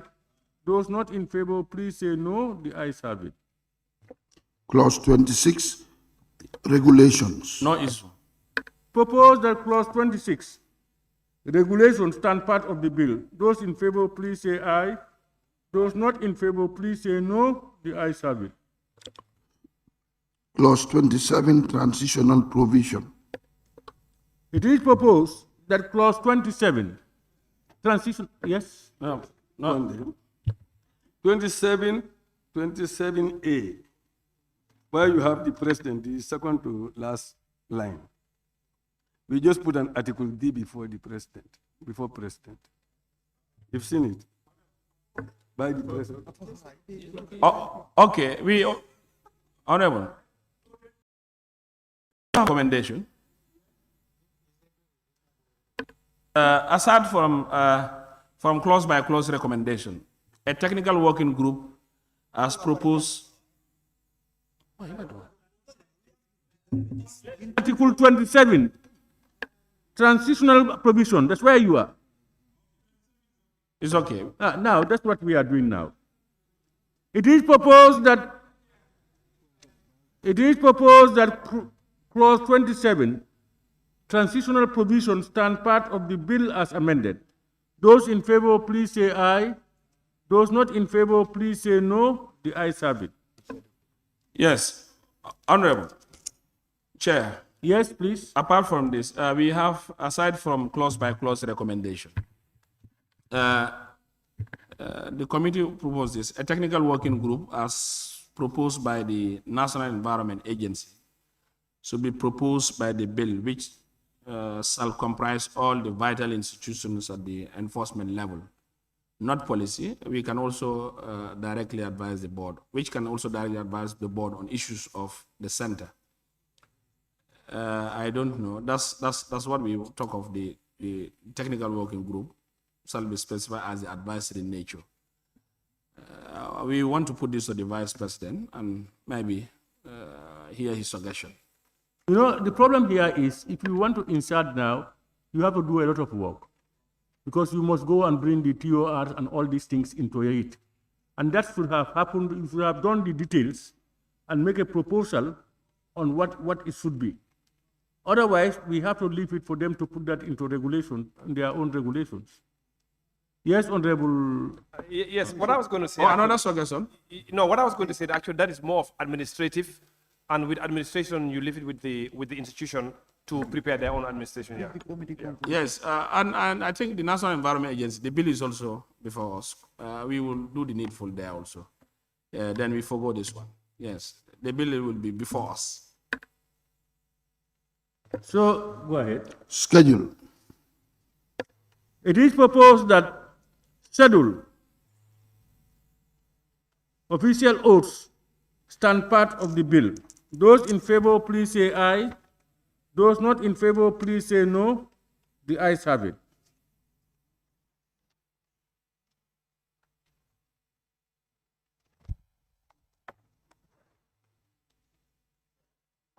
Yes, please. Pardon? There's an omission before I raise it, we skip it.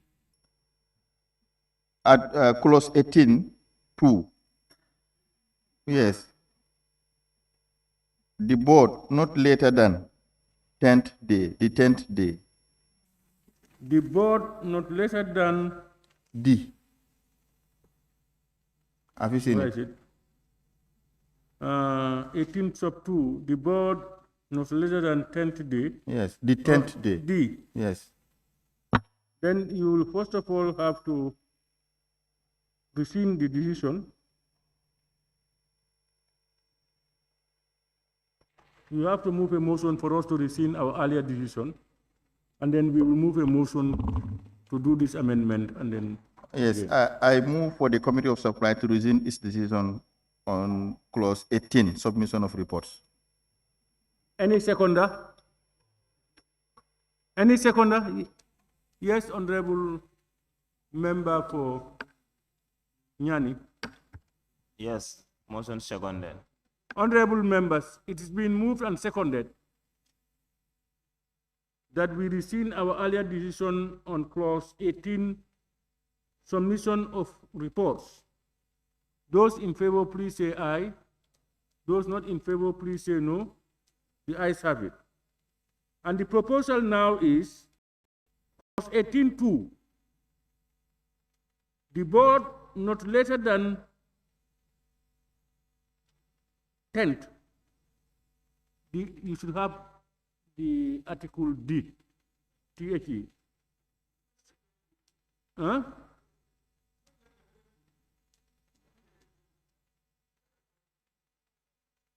Nothing less than the 10th day.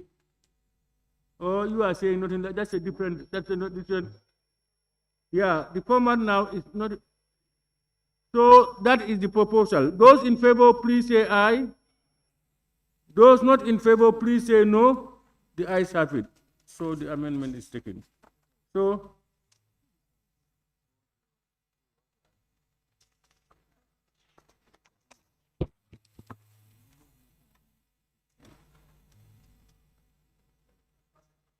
honorable members, we have come to the end of the Committee of the Whole House. Now we will go to resume the assembly.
Honorable members, the Assembly now resumes.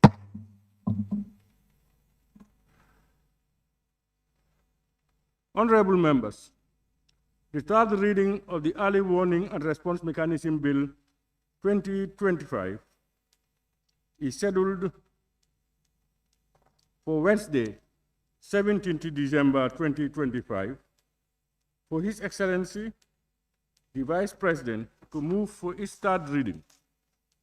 However, before this date, the office of His Excellency, the Vice President, is hereby urged to comply with Standing Order 72 sub 20 to ensure that the amended version of the bill is printed and circulated to members in advance.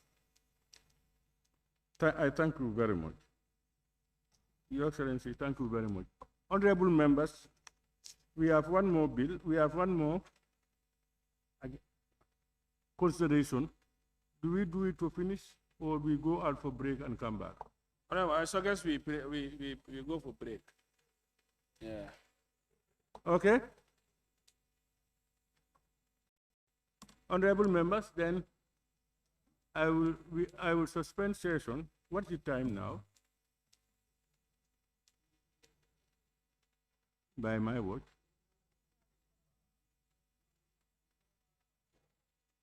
By my watch, it's 3:18. When do we come back? 4. So I will suspend the session to 1600 hours sharp.